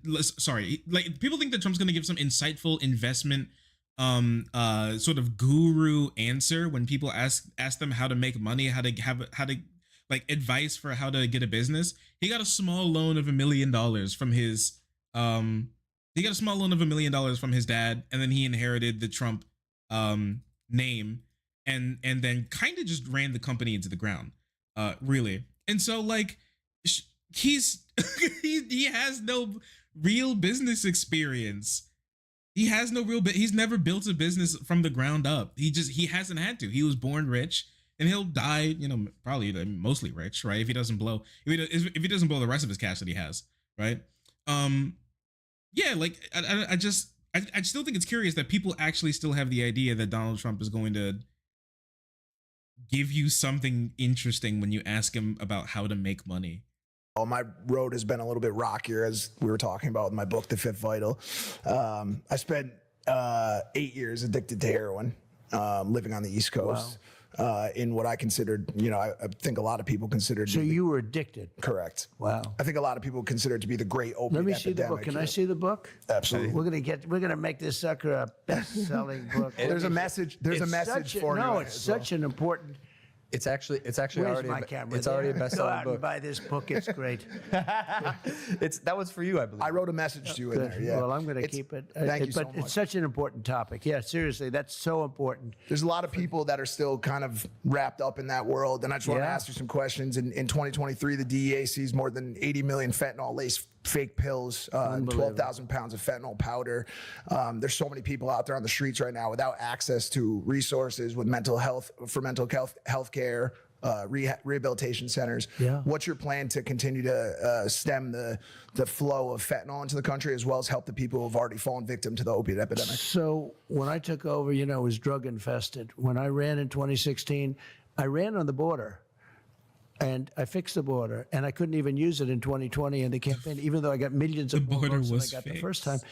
I couldn't talk about the border because I fixed it. And I'd say to my people, I fixed it. I fixed the border. He fixed the border. Like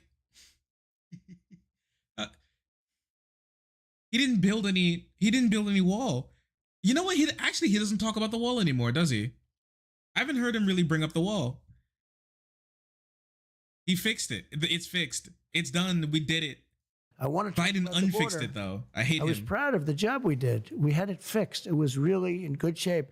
And drugs were at the lowest point in years. And, you know, not only people, drugs, human trafficking, which is such a horrible thing. It's you think of it as like an ancient kind of a crime, and it's bigger now than ever before because of the internet. You know, the internet has made a lot of these things much bigger than they have ever been. When you think of human trafficking, mostly in women, by the way, people don't know that, mostly in women, where they put them in trunks of cars, they have compartments. It's so horrible.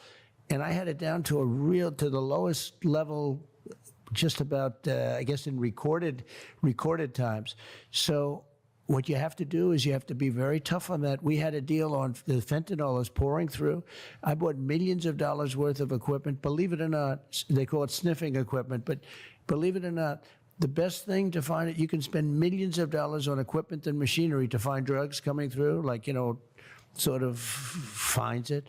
The best thing is a German Shepherd born in a certain. dog, Do you know for that? sure. No way. Oh, they're unbelievable. Yeah. They go right to it. It's not even, there is no machine. You spend $2.5 million for machinery, and the dog is much better. More dogs. And we literally bred those dogs. It's a very specific type of German Shepherd from a certain part of the world. It's the most incredible thing.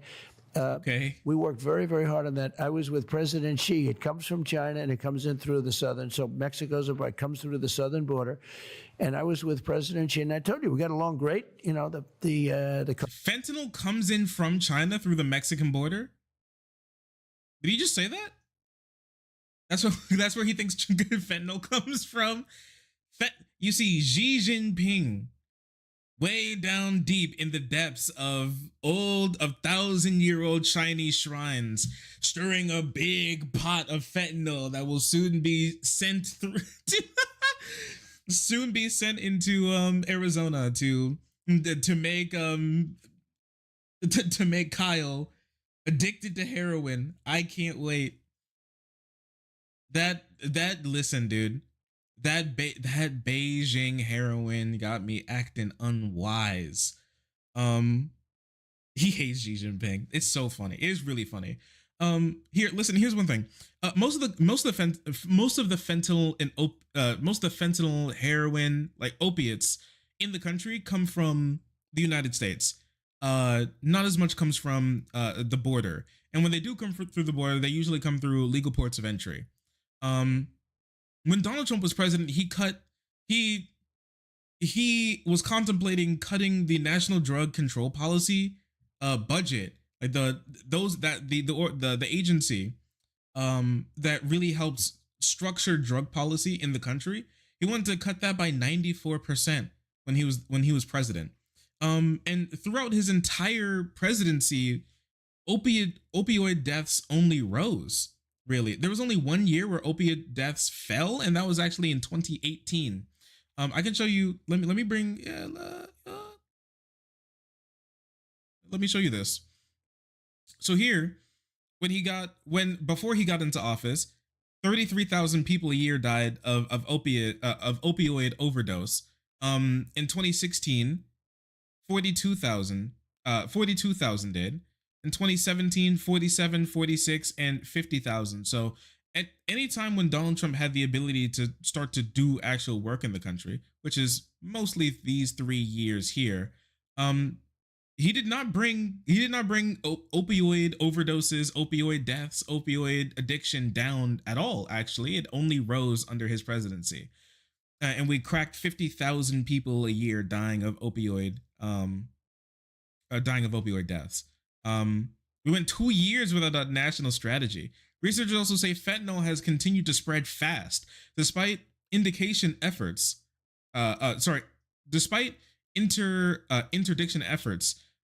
contributing to more overdose deaths in the Western United States, where the synthetic opioid had been scarce. In December, the government Accountability Office issued a report blasting the administration for failing to come up with a coherent national opioid strategy as required by law. The ONDCP, the organization that we talked about, did not issue a national drug control strategy for either 2017 or 2018. These years, we had no opioid policy. He just didn't care, dude. So he's gonna talk high about how he did so well with the opioid pandemic, where with 2 of the 4 years he was in office, they didn't even write any policy. And in 2017, the only reason there was policy written on the books was because that was done by the Obama administration before they left office in January. He just stopped caring. He just I don't know. My bad. He's never started caring. He never started caring. He did sign some opioid legislation into office that was accompanied along with some omnibus bills, but once again, those are omnibus bills. COVID was a step too far as I was concerned, but we got along great. And I said, do you have a drug problem? He said, no, they give the death penalty in China. If you sell drugs, I said, I'd like you to give the death penalty to people that are making fentanyl and sending it over to our country. And he was going to do that. And then we had the election result. Is he making this shit up? Biden never picked up that conversation. I told them about it. But he was going to give the death penalty. If he did that, you would have had this literally stopped, almost stopped. But we have to be very, very strong at the border. This is a plague like, and you know, I was almost, they'd say, what even is this? He's just making up new bullshit. What is happening? Yes, Shark. Is he doing it do you think he's doing this on the spot or like what's going on here? Now he's saying like, oh yeah, as you see, I was going to get Xi Jinping to execute all the people sending drugs to Mexico that were going to actually go to the United States. But then Joe Biden was too scared to do it. And that's why we have a drug problem now. Okay. 70,000, 80,000. I think it's probably 250 or 300,000. This is like a what at the border. This is a plague like. And then he just brings up the border and, instead. The numbers, they'd say 70,000, 80,000. I think it's probably 250 or 300,000. This is like a war. There's rarely a war. I mean, how many wars were you losing? 300,000 people a year. And everybody knows a family. I know many families where their children die and they're not even addicted. They take a pill that's unrelated, and it's got a little bit of fentanyl. They say you can take the head of a needle, and you just put a piece on it, and that's enough to kill like 10 people. It is a really... That's actually enough to kill every single NYPD officer, just so you know. Horrible thing. And I would have had China giving the maximum penalty. They would not have been sending it. And I had a deal worked out with President Xi, but of course Biden didn't follow up, just like he didn't follow up on the Abraham Accords, which would have been a great thing to do. So we have to be very tough on the border. And that includes drugs as well as people, as well as people not coming in from jails and prisons and, mental institutions, which is happening now at levels that nobody's ever seen before. It's crazy. How can it be good? It's so bad. And I guess they're either stupid, which they're not, they hate our country, or they want to get these people for votes. A lot of people think that's the thing. They want to get them for votes. But the destruction, the damage that Biden's done to our country by having 16, 17 million people already in, it's much more than they say. It's probably 17. It could be even higher than that in our country. And these are not people that are going to make America great again. These are people that have a lot of issues. And we're going to have a lot of issues as long as they're here. S-tier waffling. And we're going to get them out. We have to get them. Just so you know, Mr. President, I got the 10-minute. Just so you know, that was supposed to be him answering a question on what he would do when it comes to drug policy. And the answer seems to be kind of nothing. Warning from the team, which is now 8-minute. Let's let him go a little longer. It's fine. I like it. Is that okay? Yeah, let him go a little bit longer, okay? Yeah, look at these two guys. And then it'll turn out to be a lousy show, and I'll say, you were right, Jason. It'll be good. So go for another 20 minutes. Is that all right? Go. Okay, go ahead. Thank you, Jason. It seems to be a nice flow. Yeah, right? yeah. Let's go. Well, you did reality TV. I'll be in trouble with my They have people impressed like me Biden. on a single thing. I'm loving this here. He says, I don't have that problem. But, well, first of all, he would never, he couldn't do this interview. You asked him questions like this? No, we were talking. I think if you actually ask Joe Biden the question right now, he's so old, he might actually turn into dust. Like, I'm saying that if you like, Joe Biden, what did you eat this morning? He'd go, and then you'd be like, just gone. He would just turn into dust when he tried to think so much. So true. He's so fucking old, dude. Unlike Donald Trump, he's young as fuck. 78. About that. We were like, we'd like he's so send an spry. invite to Joe Biden if he'd like to come on this podcast. Yeah, I think you should. eventually. You know what chance you have of getting him on? I'd say less than 1%. Okay? you did, that'd be interesting. I mean, I'm not gonna lie, that is true. He didn't even want to go on to the Super Bowl. So there are two questions I have to ask. Go you. ahead. The first one's kind of fun. Aliens. I want to talk to you about aliens. Yeah. UFOs, UAPs. I know. The disclosure we've seen in Congress recently. It's confusing and upsetting a lot of Americans because there's something happening. There are unidentified aerial phenomena in the sky. We don't know what they are. Do you? So it's such a question I do get a lot, and it's such an interesting question. I've met with pilots that look just like you, actually. Okay, they have more of a crew cut. Okay, they look like him and they look like you. Some of them look like you, A little fatter. but these are perfect people. Okay. And they're not crazy. conspiratorial. They're not crazy. Yeah. And they tell me stories that they've seen things that you wouldn't believe. These are not people that you would say, gee, oh, that's No way. okay. President of the United States. But I said. Was Who your is phone it? That's silent? Joe Biden wanting to do an interview. I hope so. I've met with pilots like beautiful Tom Cruise, but taller. Yeah, Okay. yeah. Handsome, perfect people. Sir, there was something there that was round in form and going like 4 times faster than my super jet fighter plane. It was your mom. And I look at these guys and they really mean it. Yeah. And am I a believer? No, I can't say I am. But I have met with people that are serious people that say there's some really strange things that they see flying around out there. And, if you go to Nevada and you look at that little section of where they go to look at the aliens, where they think all the aliens are landing, that, it's I think it's maybe the #1 tourist attraction in the United States. Roswell? Yeah. Yeah. Roswell. I think it's the #1. It's the lines of people waiting. You have no idea how many times I'm asked that question. But don't you have access to that information? I have access, and I speak to people about it. I've had actually meetings on it, and they will tell you there's something going on. When they say things are going 4 times faster than my beautiful top-of-the-line airplane that goes... Maybe Elon could get you guys there. You a fan of Elon would- Musk? I think Elon might be good for this question. He's a terrific. I looked at the ship that went up, the spaceship, and I love ships. I never saw this before. I saw this is like 2 years ago. I see the motors coming down, the engines coming down, no wings, no anything, and then I say, what is going on? Yeah. And nobody ever saw that before. And if you didn't have him, you probably wouldn't be seeing it, And I called him, I said, what's that? He says, well, we want to be able to reuse the engines. I said, they don't have wings, they don't have anything, and they're landing on a platform in the middle of the ocean. I said, how cool is that? I thought I saw it all, but that was, no, he's a spectacular guy. Well, I mean, between PayPal, Neuralink, Starlink, Tesla, Yeah. SpaceX, And other. Don't throw in PayPal there. Come on. He didn't make PayPal. He didn't make Tesla either. Neuralink, Starlink, Tesla, Yeah. SpaceX.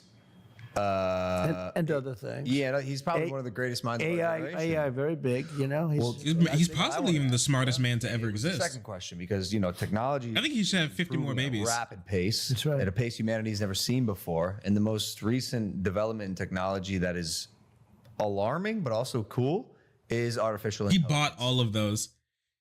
Yeah, has he founded any companies? The only company that he actually founded was the Boring Company, right?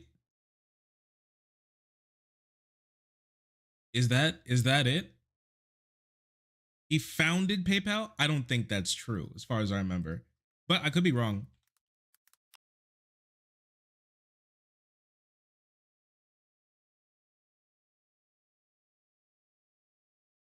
So he was one of the founders. Okay. He was one of the founders of PayPal. They did pay him to leave because he tried to change the name to X. And they thought it was a bad idea. And so they actually paid him to shut the fuck up and leave. Okay, I see.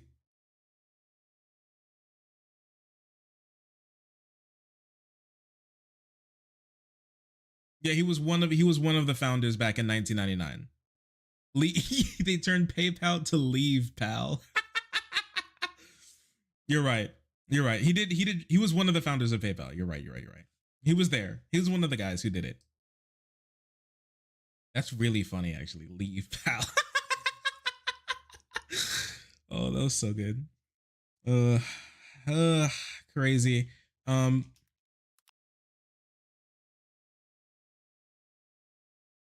let me see.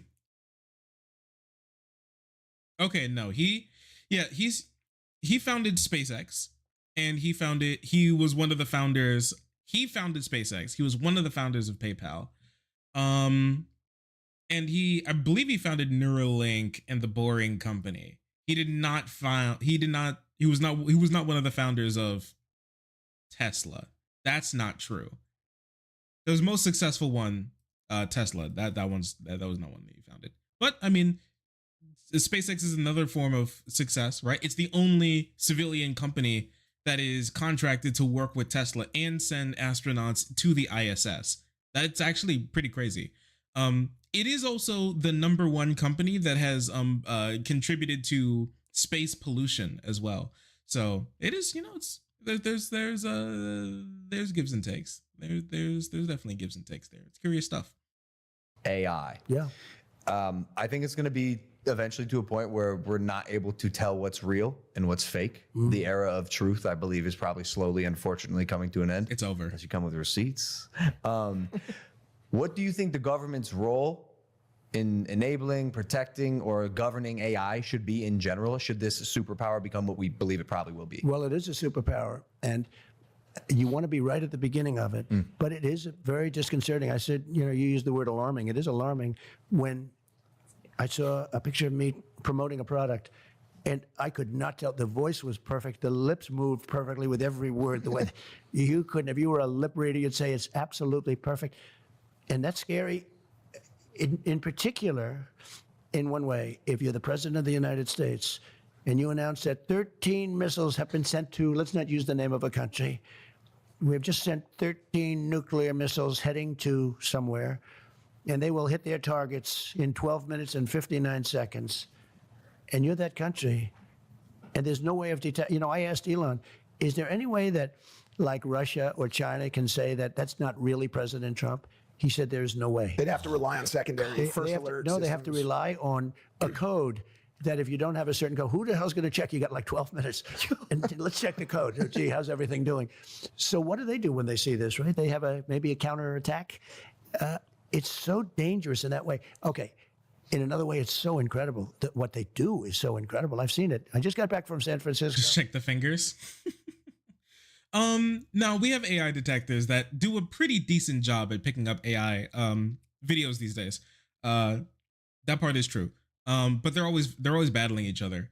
I just think that's funny. He saw that video because what he's referring to is an AI generated video of him saying that he's going to be nuking a country, created by a conservative YouTuber to prove that AI is going crazy. So to prove that AI could be used to trick people. So he decided to make probably one of the most dangerous AI videos to ever exist, which was Donald Trump saying that he's nuking a country to scare people, to scare his audience. And they actually bought it. It was a bit worrisome. I'm not going to lie. It was not a good idea.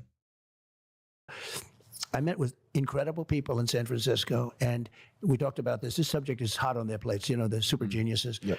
And they gave me $12 million for the campaign, which, 4 years ago, they probably wouldn't. Thank you. We had thousands of people in the streets. You saw it. It just happened this last weekend. Yep. I met with incredible people, actually. And this is what everyone's talking about with all of the technology. These are the real technology people. They're talking about AI. And they showed me things, but I've seen things that are you wouldn't even think it's possible. But in terms of copycat, now, to a lesser extent, they can make a commercial. I saw this. Yeah. They made a commercial of me promoting a product, and it wasn't me. And I said, did I make that commercial? Did I forget that I made that commercial? It is so unbelievable. So it brings with it difficulty, but we have to be at the forefront. It's going to happen. And if it's going to happen, we have to take the lead over China. China's the primary threat in terms of that. And what they need more than anything else is electricity. They have to have electricity, massive amounts of electricity. I don't know if you know that, in order to do these essentially it's a plant. And the electricity needs are greater than anything we've ever needed. What the hell is he talking about? What the hell is he talking about, man? Wait, what is it? Mr. President. Probably not. I've been like, Yep. Stepped up oh, to he just somebody. he had muscle, but not the, Yep. Just no training. Yeah. Just no training. You ever been in a fist fight, Mr. President? probably not. I've been Probably not. Jules, nothing like that. I mean, I'd like to say, yeah, I fought my way through school. Right. You know, I fought my way out of the Wharton School of Finance. But Yeah. you know, we didn't have a lot of fighters. Yeah. We have fighters, but not that kind of fighters. He wouldn't remember. Probably not. But I had a speech rewritten by AI out there. One of the top people. He said, "Oh, you're going to make a speech?" Yeah. He goes, click, click, click, and like 15 seconds later, he shows me my speech That's crazy. written That's crazy. so beautifully. I said, Wait, Donald Trump is out here using Chat GPT for his stump speeches? He's using Chat GPT for his stump speech? He doesn't even have a speechwriter anymore? He's Wait, what incredible what a horrible admission. Wait, what? This explains a lot. Crazy if true. I went to my speechwriter and I went beep beep boop, and he got me my speech, and I saw my speech and I was like, it's a beautiful speech. Yo, what? It actually explains so much why his speeches are so weird. Oh man, he's going to be oh my gosh, he's going to be the first Chat GPT. If he wins, he'll be the first Chat GPT president. Holy crap, every single time when he makes a mistake, he accidentally bombs a country, and then wait a second.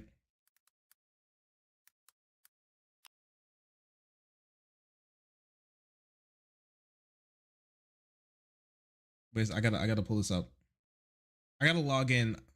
I'm gonna log into my Chat GPT really quick. I haven't done this in a while. Yeah, here we go. Okay, let's go. I don't care.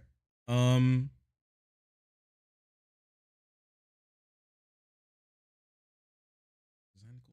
chill.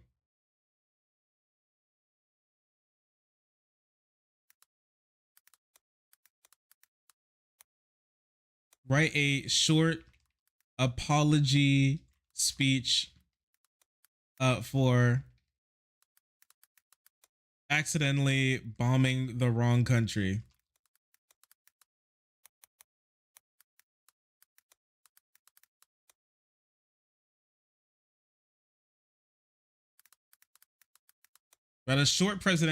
Write a presidential short apology speech for accidentally bombing the wrong country.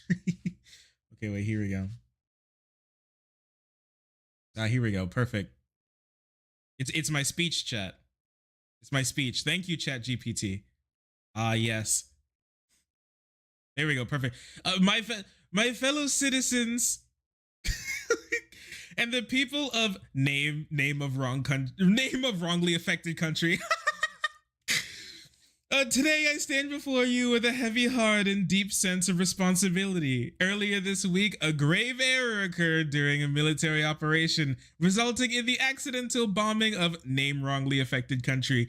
This mistake has caused significant harm and suffering to innocent people, and for that, I am profoundly sorry. Oh, I'm very sorry. I did not mean for this to happen. Chat GPT president. He wants to be it. He wants to be that number one.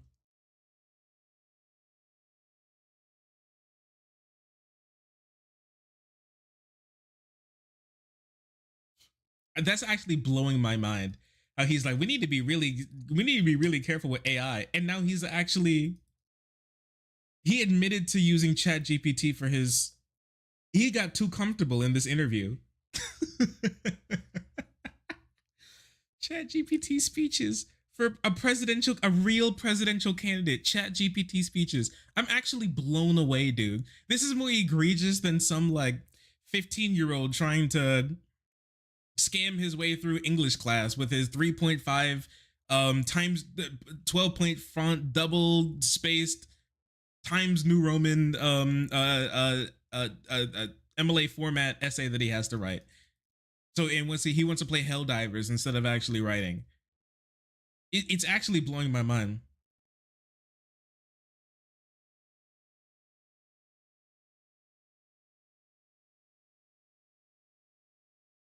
Would it be worse if the president was ChatGPT or a Twitch streamer?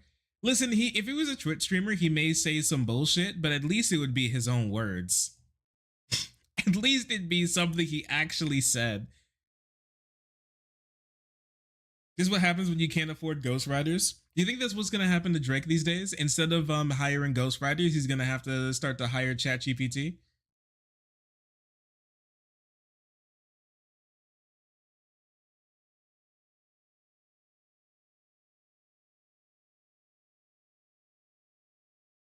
Oh, nah, dude. Trump, after this interview, Trump was feeling himself a little too hard. I actually tell our people, we don't need your vote. We got so many votes, we don't need them. We just don't want to see votes stolen. We don't want to say, you know, steal the vote. We're not letting it happen. We're not going to let it happen. It's not happening again. Our country can't take it, and we're not going to let it happen. Actually, I tell my voters, don't vote. I don't need your vote, because if you vote, your vote will get stolen. So don't vote. We have enough votes. He's such a good politician, man. He's so good at what he does. Holy crap, he's so good.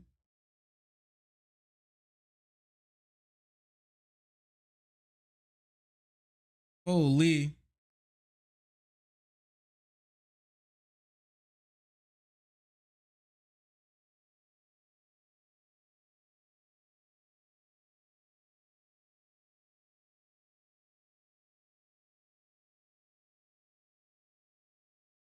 He literally made the old memes true. He really did.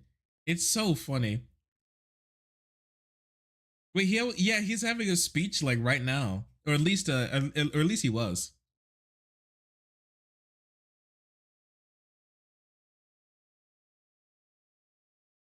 This is him reading off his ChatGPT speech they gave him. And I'll take care of you.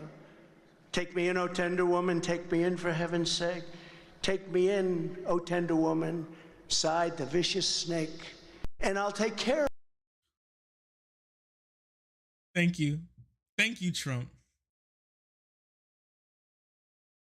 Thank you, Trump. This guy has what it takes to save this country, man.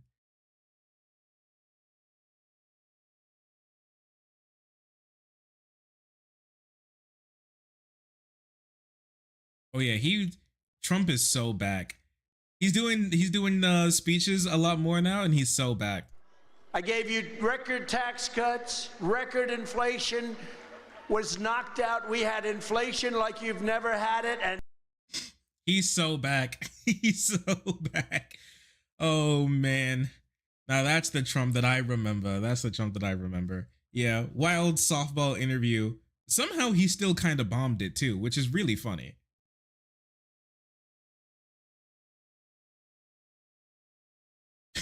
He said I had my speeches made by ChatGPT. Look at this shit-eating grin. Wait a second. I'm going to use this sucker.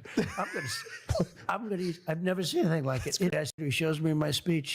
Click, click. Wait. People. He said, oh, you're going to make a speech? Yeah. He goes, click, click, click.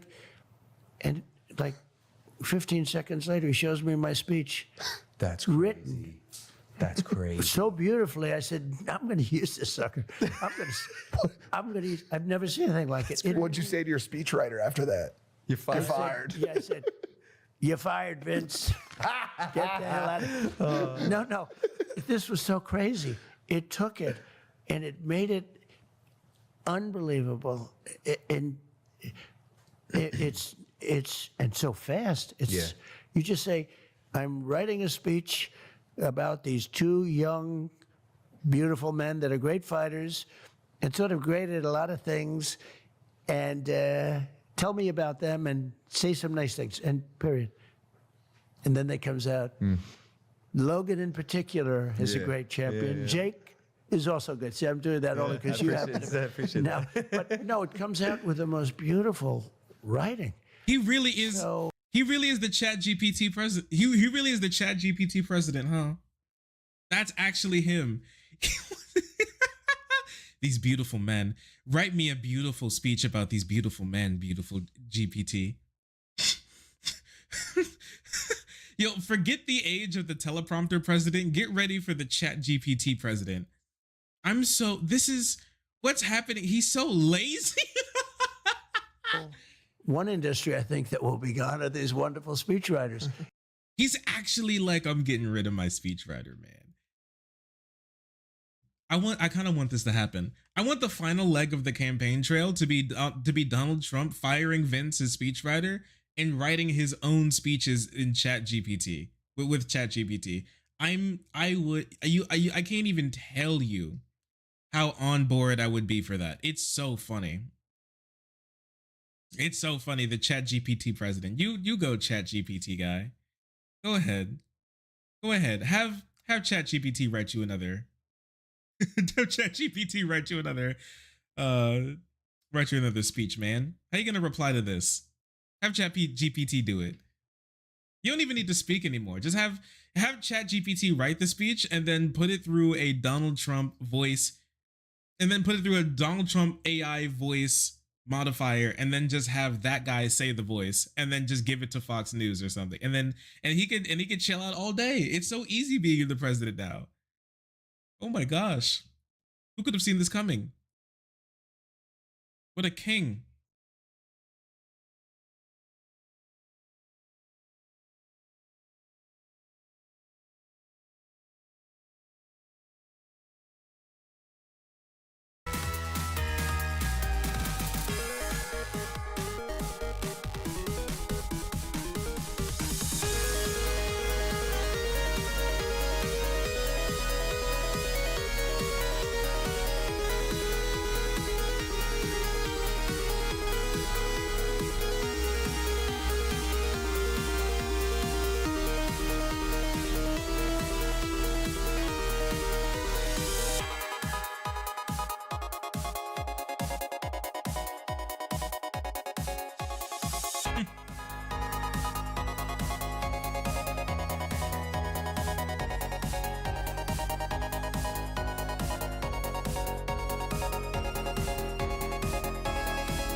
Battle of models.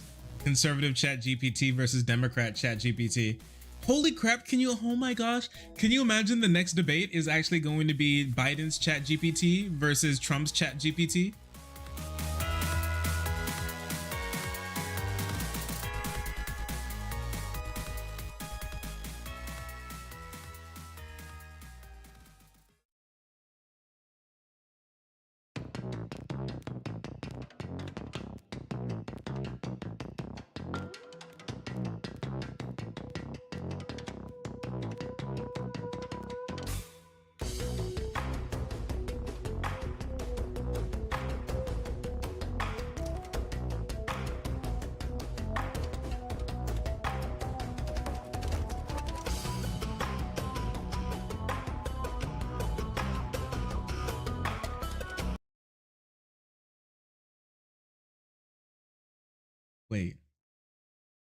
Wait, I want to cover this fully tomorrow. Wait a second. This shit is too fun. What am I looking at? Okay, chat, some of you all may not have known this, but there's this woman on Twitter and TikTok who got famous specifically for just saying the N-word on TikTok. She was just like, I'm a conservative. I want to say the N-word. I want to be able to say as many slurs as I want, right? And so she was baiting with saying the N-word a lot on her TikTok. She got banned. Then she allegedly lost her job because of it, right? And she did it all to kickstart. She did it all purpose. She claims she did it all purposefully to get Black people angry on the internet and get like conservatives to support her so she can kickstart her career in the conservative media space by saying the N-word, right? And so I didn't look at any of this. I made a little tweet about it. I deleted it, but I just randomly one day, one day I just started seeing this like video of this dingy white woman in a dingy kitchen, wearing an apron, and everybody kept like everybody kept showing the video, but I never clicked on it or read the headline, or the captions on it. But apparently she just like said the N-word a bunch in the video or something. I don't even know. I never actually watched the video yet right now. At this point, I still haven't watched the video, but she has a child apparently, and she's trying to make a name for herself in the conservative media sphere by like saying, but just by saying the N-word over and over again. That's her goal. That's her goal, really. That's her plan. Her cloud's starting to fall off, right?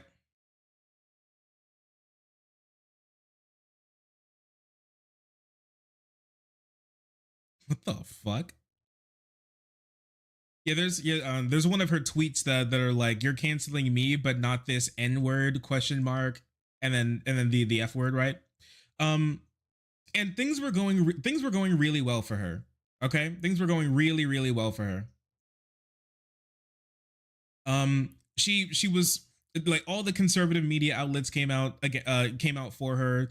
All of them said she should be able to say the N-word as many times as she wants, and it's going to be so fun and incredible. She was led on to multiple conservative TV shows to talk about how conservatives should start saying the N-word more, and how this is going to be a grand revolution for whites everywhere. But they're turning against her. I want to cover this in a full story probably tomorrow, but they're turning against her. And this shit is so funny. Okay. So what happened is that she showed a picture of her baby once.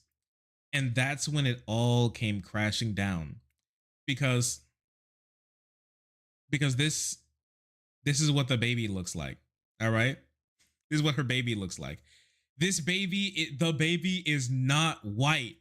She's getting really close to like Nick Fuentes cocksuckers, but they're saying her baby isn't white. This baby is not white. Reply with the race you think it is. And so now, and their guess is Jewish. It's a Jew baby. Oh no, our glorious porcelain N-word queen has a mutt Jew baby that's possibly also Iranian. Apparently she mentioned having an Iranian boyfriend, so it's likely Persian mixed with Jew blood. With the Jew blood she has. It's a Persian Jew baby. Okay? They were not. And when they found out that her baby was not white, they started going in on her. They started absolutely thrashing her, chat. They're about to rip her throat out of her neck. The hyenas are here on the prowl, man. Look. Your child doesn't look white though. So how does this help us? Low race mixing L. Just because your wife bangs black guys doesn't mean I do. Okay. Yeah, because that's the only other race out there, right? White and black. They're like, this baby is not white. Tell that to my face. Gotta outbreed the enemies. Exactly. Spoken like a true mud shark. They called her a mud shark, chat. Your child isn't white.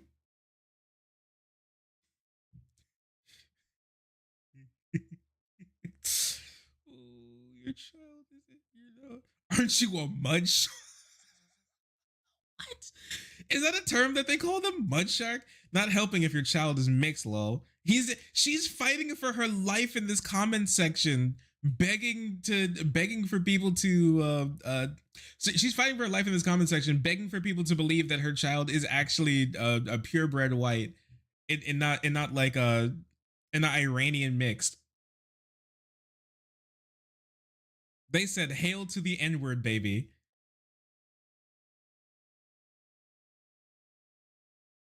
They said that baby is the future Ayatollah.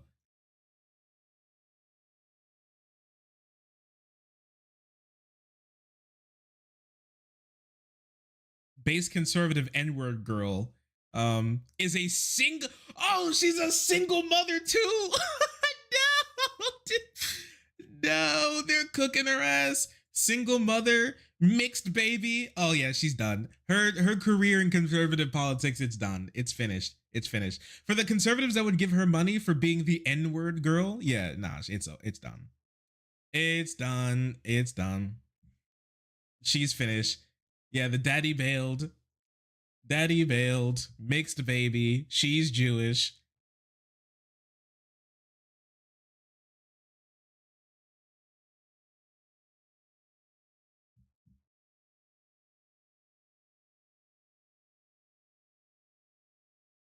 Someone said that baby looks kind of Iranian. It's actually, they actually got fucking Cotton Hill in this comment section, man.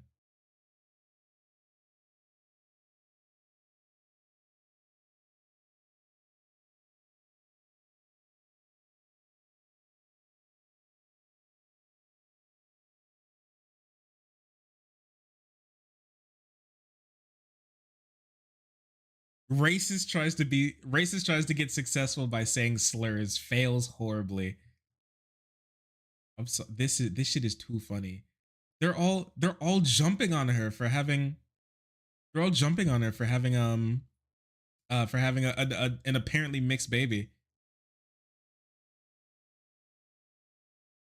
They said nothing about, you're a vulgar woman. Nothing about you is feminine except for your attention seeking. Ah, yes, they're really here. I'm not sure if she's gonna make it, chat. I'm not sure if she's gonna make this one.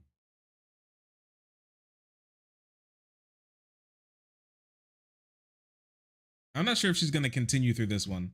I don't know. I have to take a. Can I save? Is there like a thing that'll save all the comments? You are really dumb. You are a single mom. You are really dumb. You are a single mom. Holy crap, they're fucking roasting. This shit is so funny. This is so funny, man. Oh no, I think the N-word girl's career is collapsing, chat. It might be collapsing in front of our very eyes.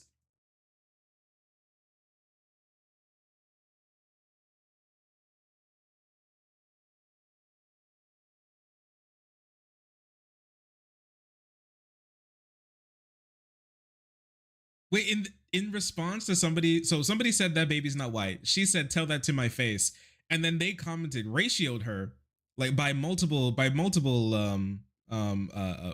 like tenfold ratio. No wonder the baby's dad left. Annoying. I don't talk to Jewish e-girls. You're a combo of my two least favorite demographics.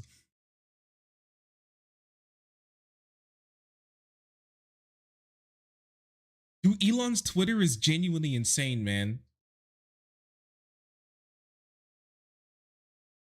Mixed mongrel Jewish experiment confirmed.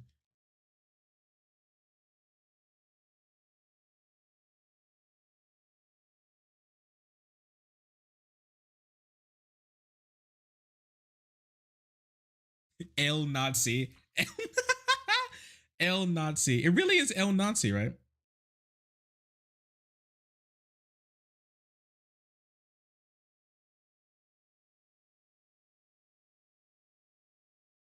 Your child isn't white. Cope. Don't. Okay, wait. She had an old tweet from 2019. What is this? Don't disagree till you read it. I dated an Iranian and former Muslim, and he would be the first person to tell you that Islam is not a religion of peace. Oh no. Verified proof she dates Iranians.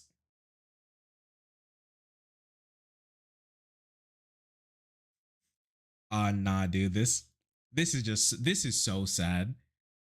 That tweet, And then he typed in Iranian Muslims. That's what they look like. Baby.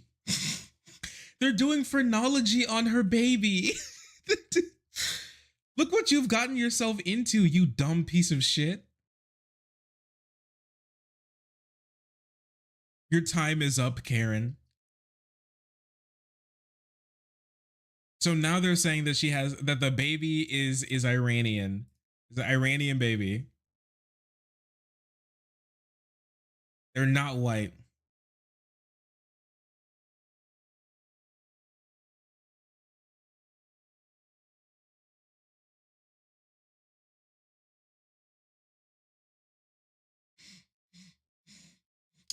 Wait, she deleted a post? Wait, she deleted a post from yesterday? Oh no, wait, she deleted a post. It was about, I think it was about Jewish people or something. They got old tweets from her saying that she loves Israel and how how Christians need to protect Israel. They've turned on her, chat. They've turned on her. They've turned on her. It's finished. It's finished. Chat, it's finished.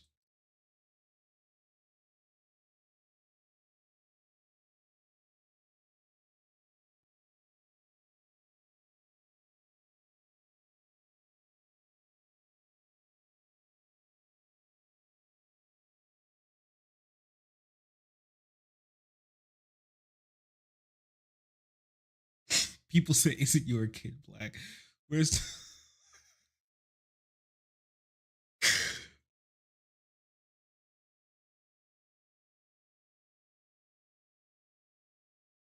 What is this?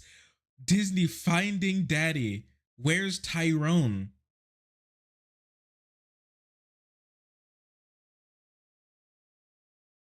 I've actually never seen racism backfire this bad in my entire life.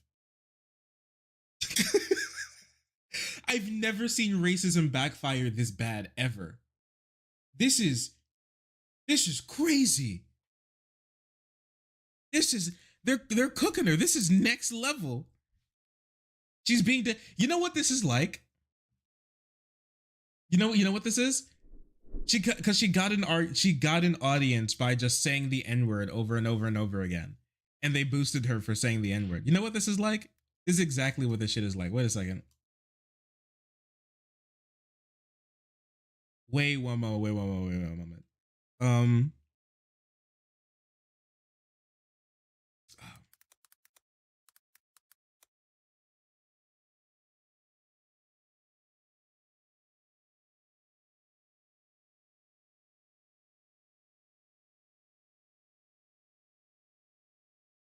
He had love. He never lost sight.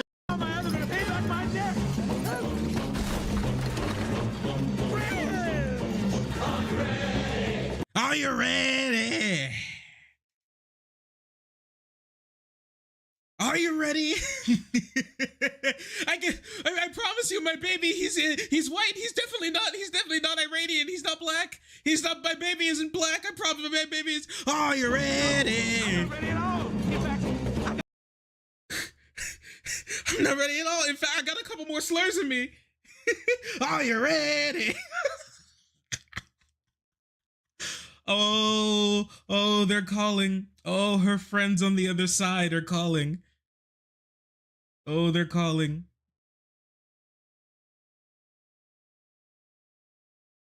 Oh, they're calling.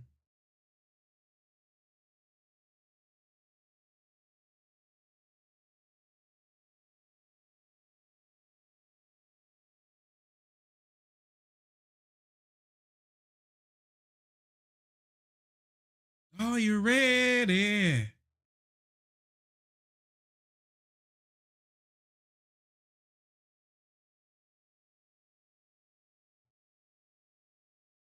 Transformation Station.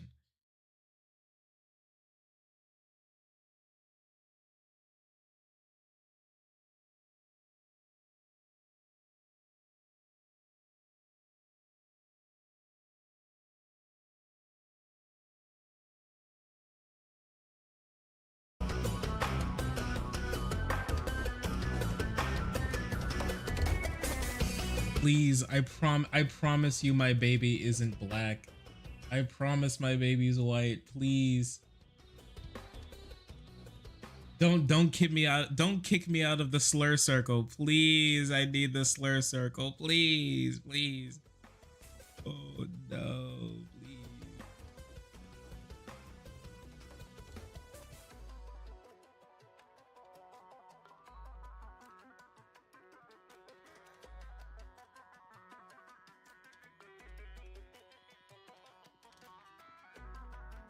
The camera just has a filter on. The lights just weren't really good. You couldn't see how white he is. Please.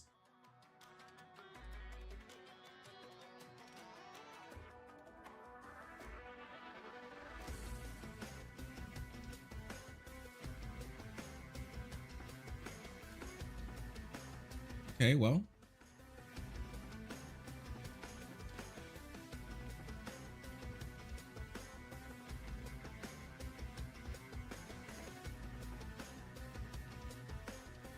Got into Jamaica with his playing in the mud.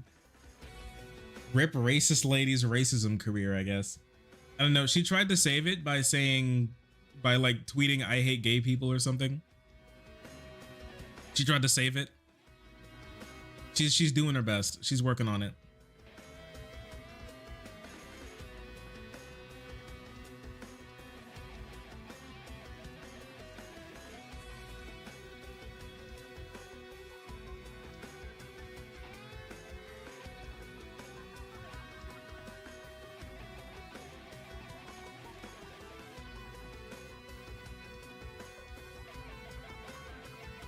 My baby's glow in the dark, please. I promise you, he's black. He's not white. He's white, please.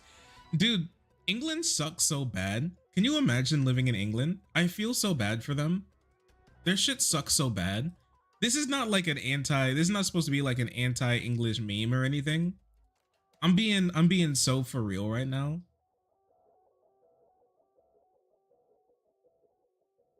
I'm being so for real right now when I say this. Right? But like, that shit must suck so bad. Wait, why are my videos unpublished? Every time I finish a stream on Twitch, it automatically makes my VODs unpublished, and I have no clue why. I don't want that to happen. I want them to be automatically available, but they just are not for some reason. So anybody who tried to watch a VOD on Twitch but weren't able to see it, I'm sorry about that. I don't know. I actually I don't know how to fix it yet. I never changed anything. It does it automatically now. But this is what I was referring to.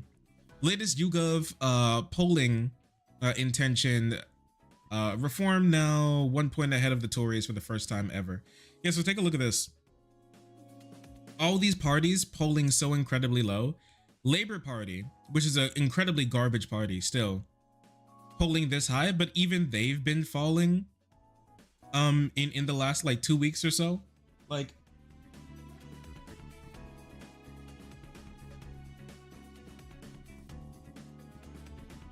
the methodology changed.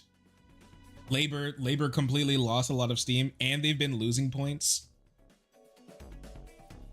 because they're starting to realize that even labor doesn't have a path forward for the country. Dude, I don't like to say this, but the UK might be finished. The UK might actually be finished. Dude, even the Green Party in the UK isn't even functional. The Greens are against green energy. There was a guy who was in like a landlocked county who said that he didn't support like wind farms and solar panels going up in the district because he wants to instead invest in offshore wind farms, but his district was landlocked. How do you get a wind farm up in your landlocked district? He was like, instead we should have the Greens just win the parliament, and then everything will be fine. But we're not going to be putting up any windmills or solar panels. Everything's like dysfunctional in the UK. Like, we say it's bad here, but I'm telling you, man, be happy that you're not British. It's so much worse in England. It's so much worse in England.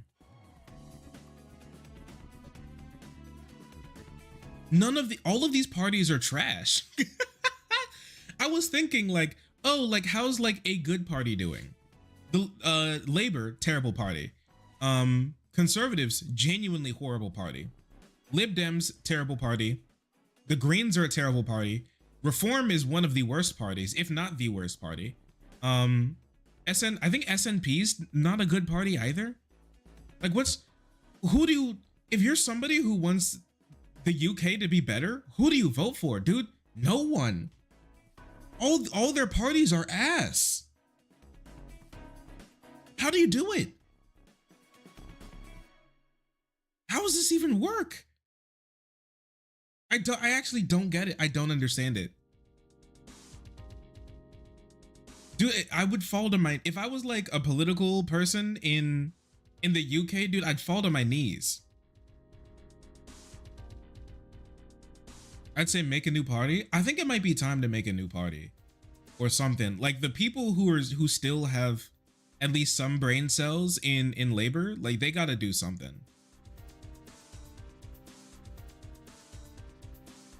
They gotta get out and do something else. The Reform Party is like this is the far right party. The Conservatives are just it's just ridiculous. Labour is a clown show. Green is like a clown show. Green is like clown show on the side of the road. Green is like that it's a clown show, but you know those videos where it's like dudes who set up a trampoline full of that's just completely made out of barbed wire, and then they jump from a ladder onto it. That's what green is. It's kind of ridiculous. Can I show you this video? I think I had this video. It was Rishi Sunak, the Prime Minister of the UK, who was trying to prove that he's connected to the people and understands their suffering, because the UK's economy is genuinely the worst it's been since the Germans were flying overhead. And he was working at a soup kitchen, and he was making small talk with one of the guys he was getting food to, and he asked the guy if he ran any businesses. I'm not joking. He asked the guy how his business dealings were doing. He's actually never talked to a normal person in his entire life. It's so over for British people. It's so over. It's so finished. Wait, I gotta find this.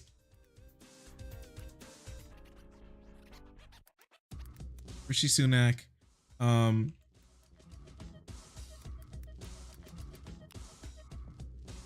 I find this? Yes, yes. Is this it? Where he asked the dude if he had his business?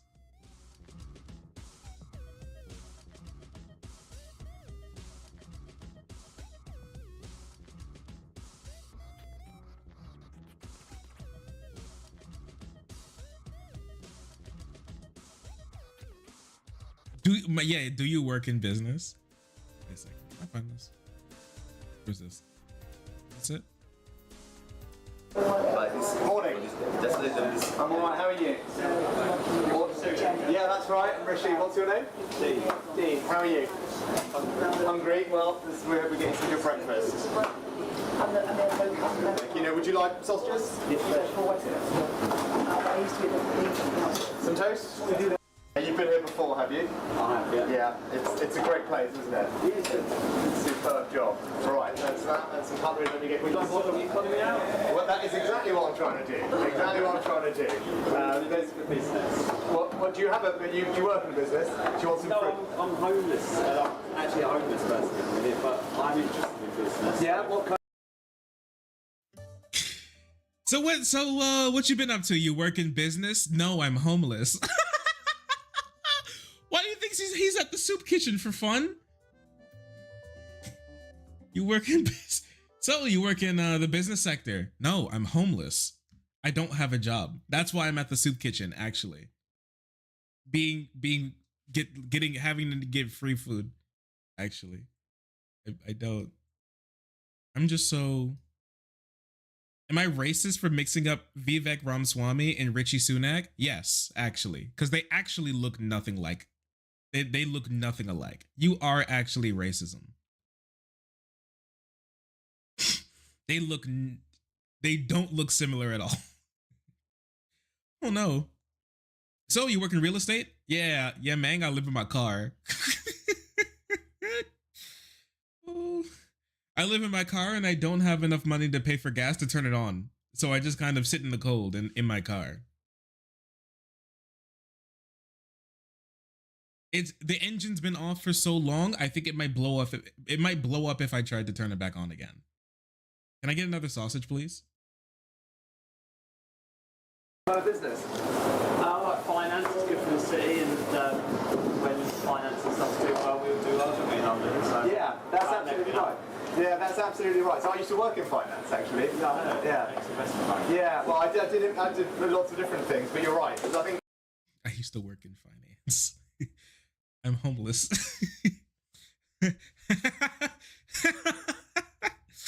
Oh, no. Poor guy. The Prime Minister visited a shelter on Friday. He asked, Sunak discussed his background in the finance industry and asked if he would be something, if that would be something the man would like to get into. The man said, I wouldn't mind, but I'd like to get through Christmas first. He explained that he hoped a charity would find him temporary accommodations so he wouldn't have to be on the streets for Christmas.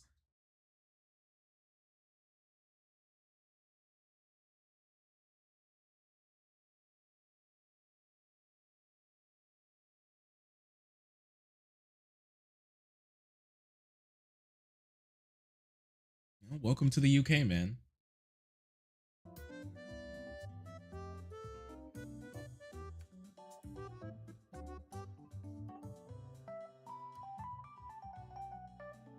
It's so funny. It's like the comically detached from reality British person. It's a giga rich British person. You work in finance.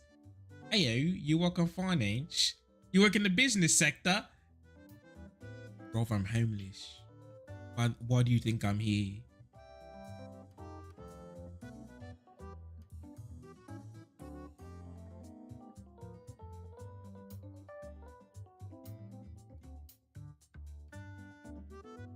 Great combo. Perfect combo.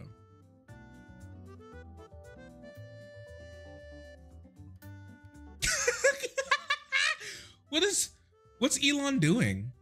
Did you see Elon was emoting the other day when he went to visit the Tesla's Texas factory? Did you see this? He started emoting. What's going on with him?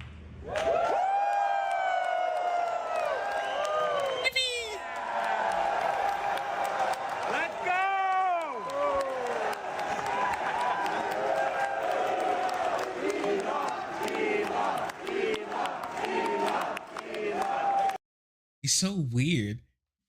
Yippee! Oh, 5 more workers died in this plant. Oh man, we fired 27 people trying to unionize. Things are better than ever. I tell you what. Babe. Let's go to Dunkin' Donuts tomorrow and check it out.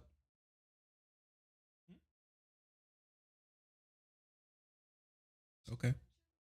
He really is kind of an NPC. They started cheering Elon. What? Felt like it. That's all. Yippee! The hopping. The hopping's crazy. Wait.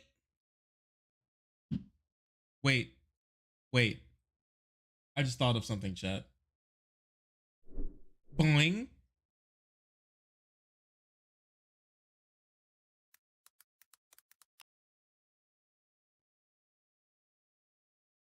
Wait a second.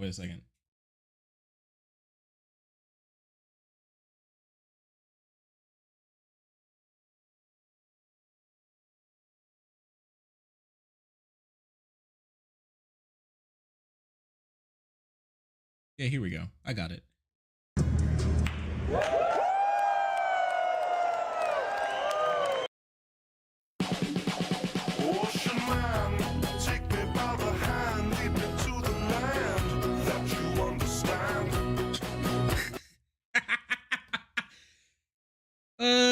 The Cybertruck will be the best car ever. Ocean Man. It's perfect.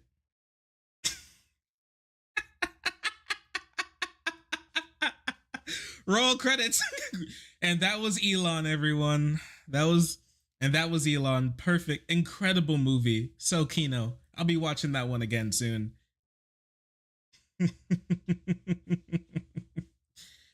Boing.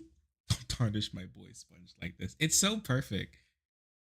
Wait, Chad, do you think this would be a good emote? What do you think? I kind of want to save it. I'll save this. This might go crazy as an emote. I'm going to be honest with you.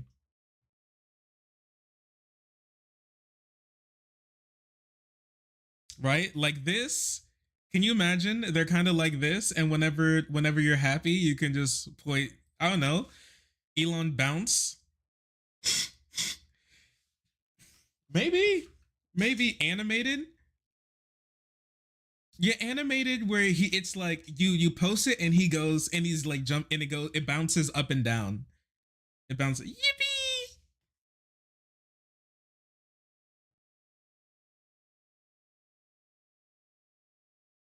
Jumpers. Yippee!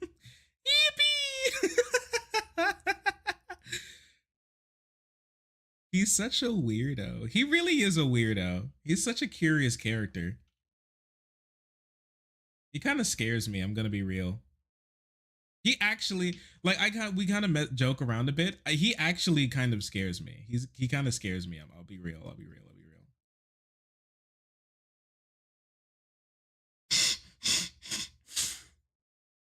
Cat hop. We can't name all Elon emotes cat. We can't do that. I'll get in trouble.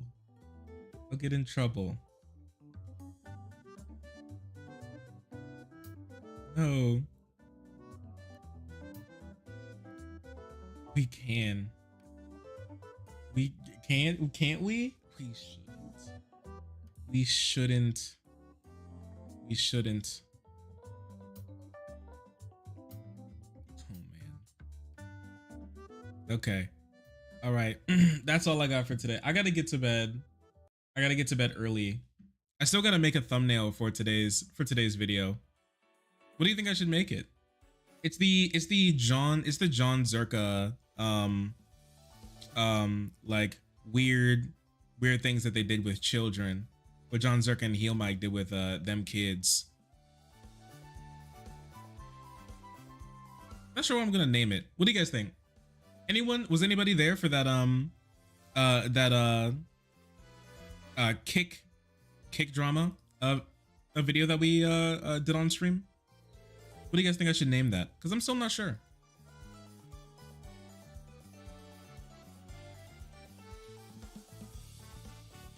Heady up. Cat hop.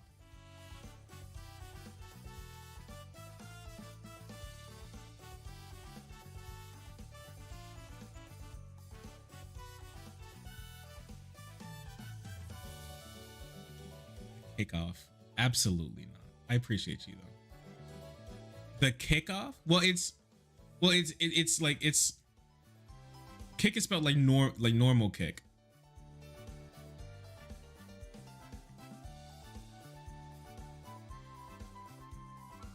Thanks for streaming.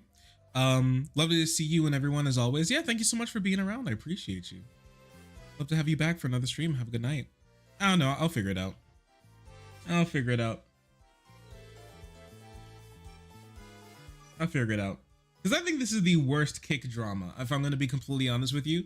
I think all other kick dramas kind of pale in comparison to getting like a little one drunk and soliciting them live on stream. That's just... it's just... Yeesh. Yeesh. Federal prison. But anyways, we're just gonna get out of here for tonight. So find what you want to do for the night, okay? I love you all very platonically. Take care. Very parasocially, actually. Take care, and I hope to have you back for another meme stream. Take care.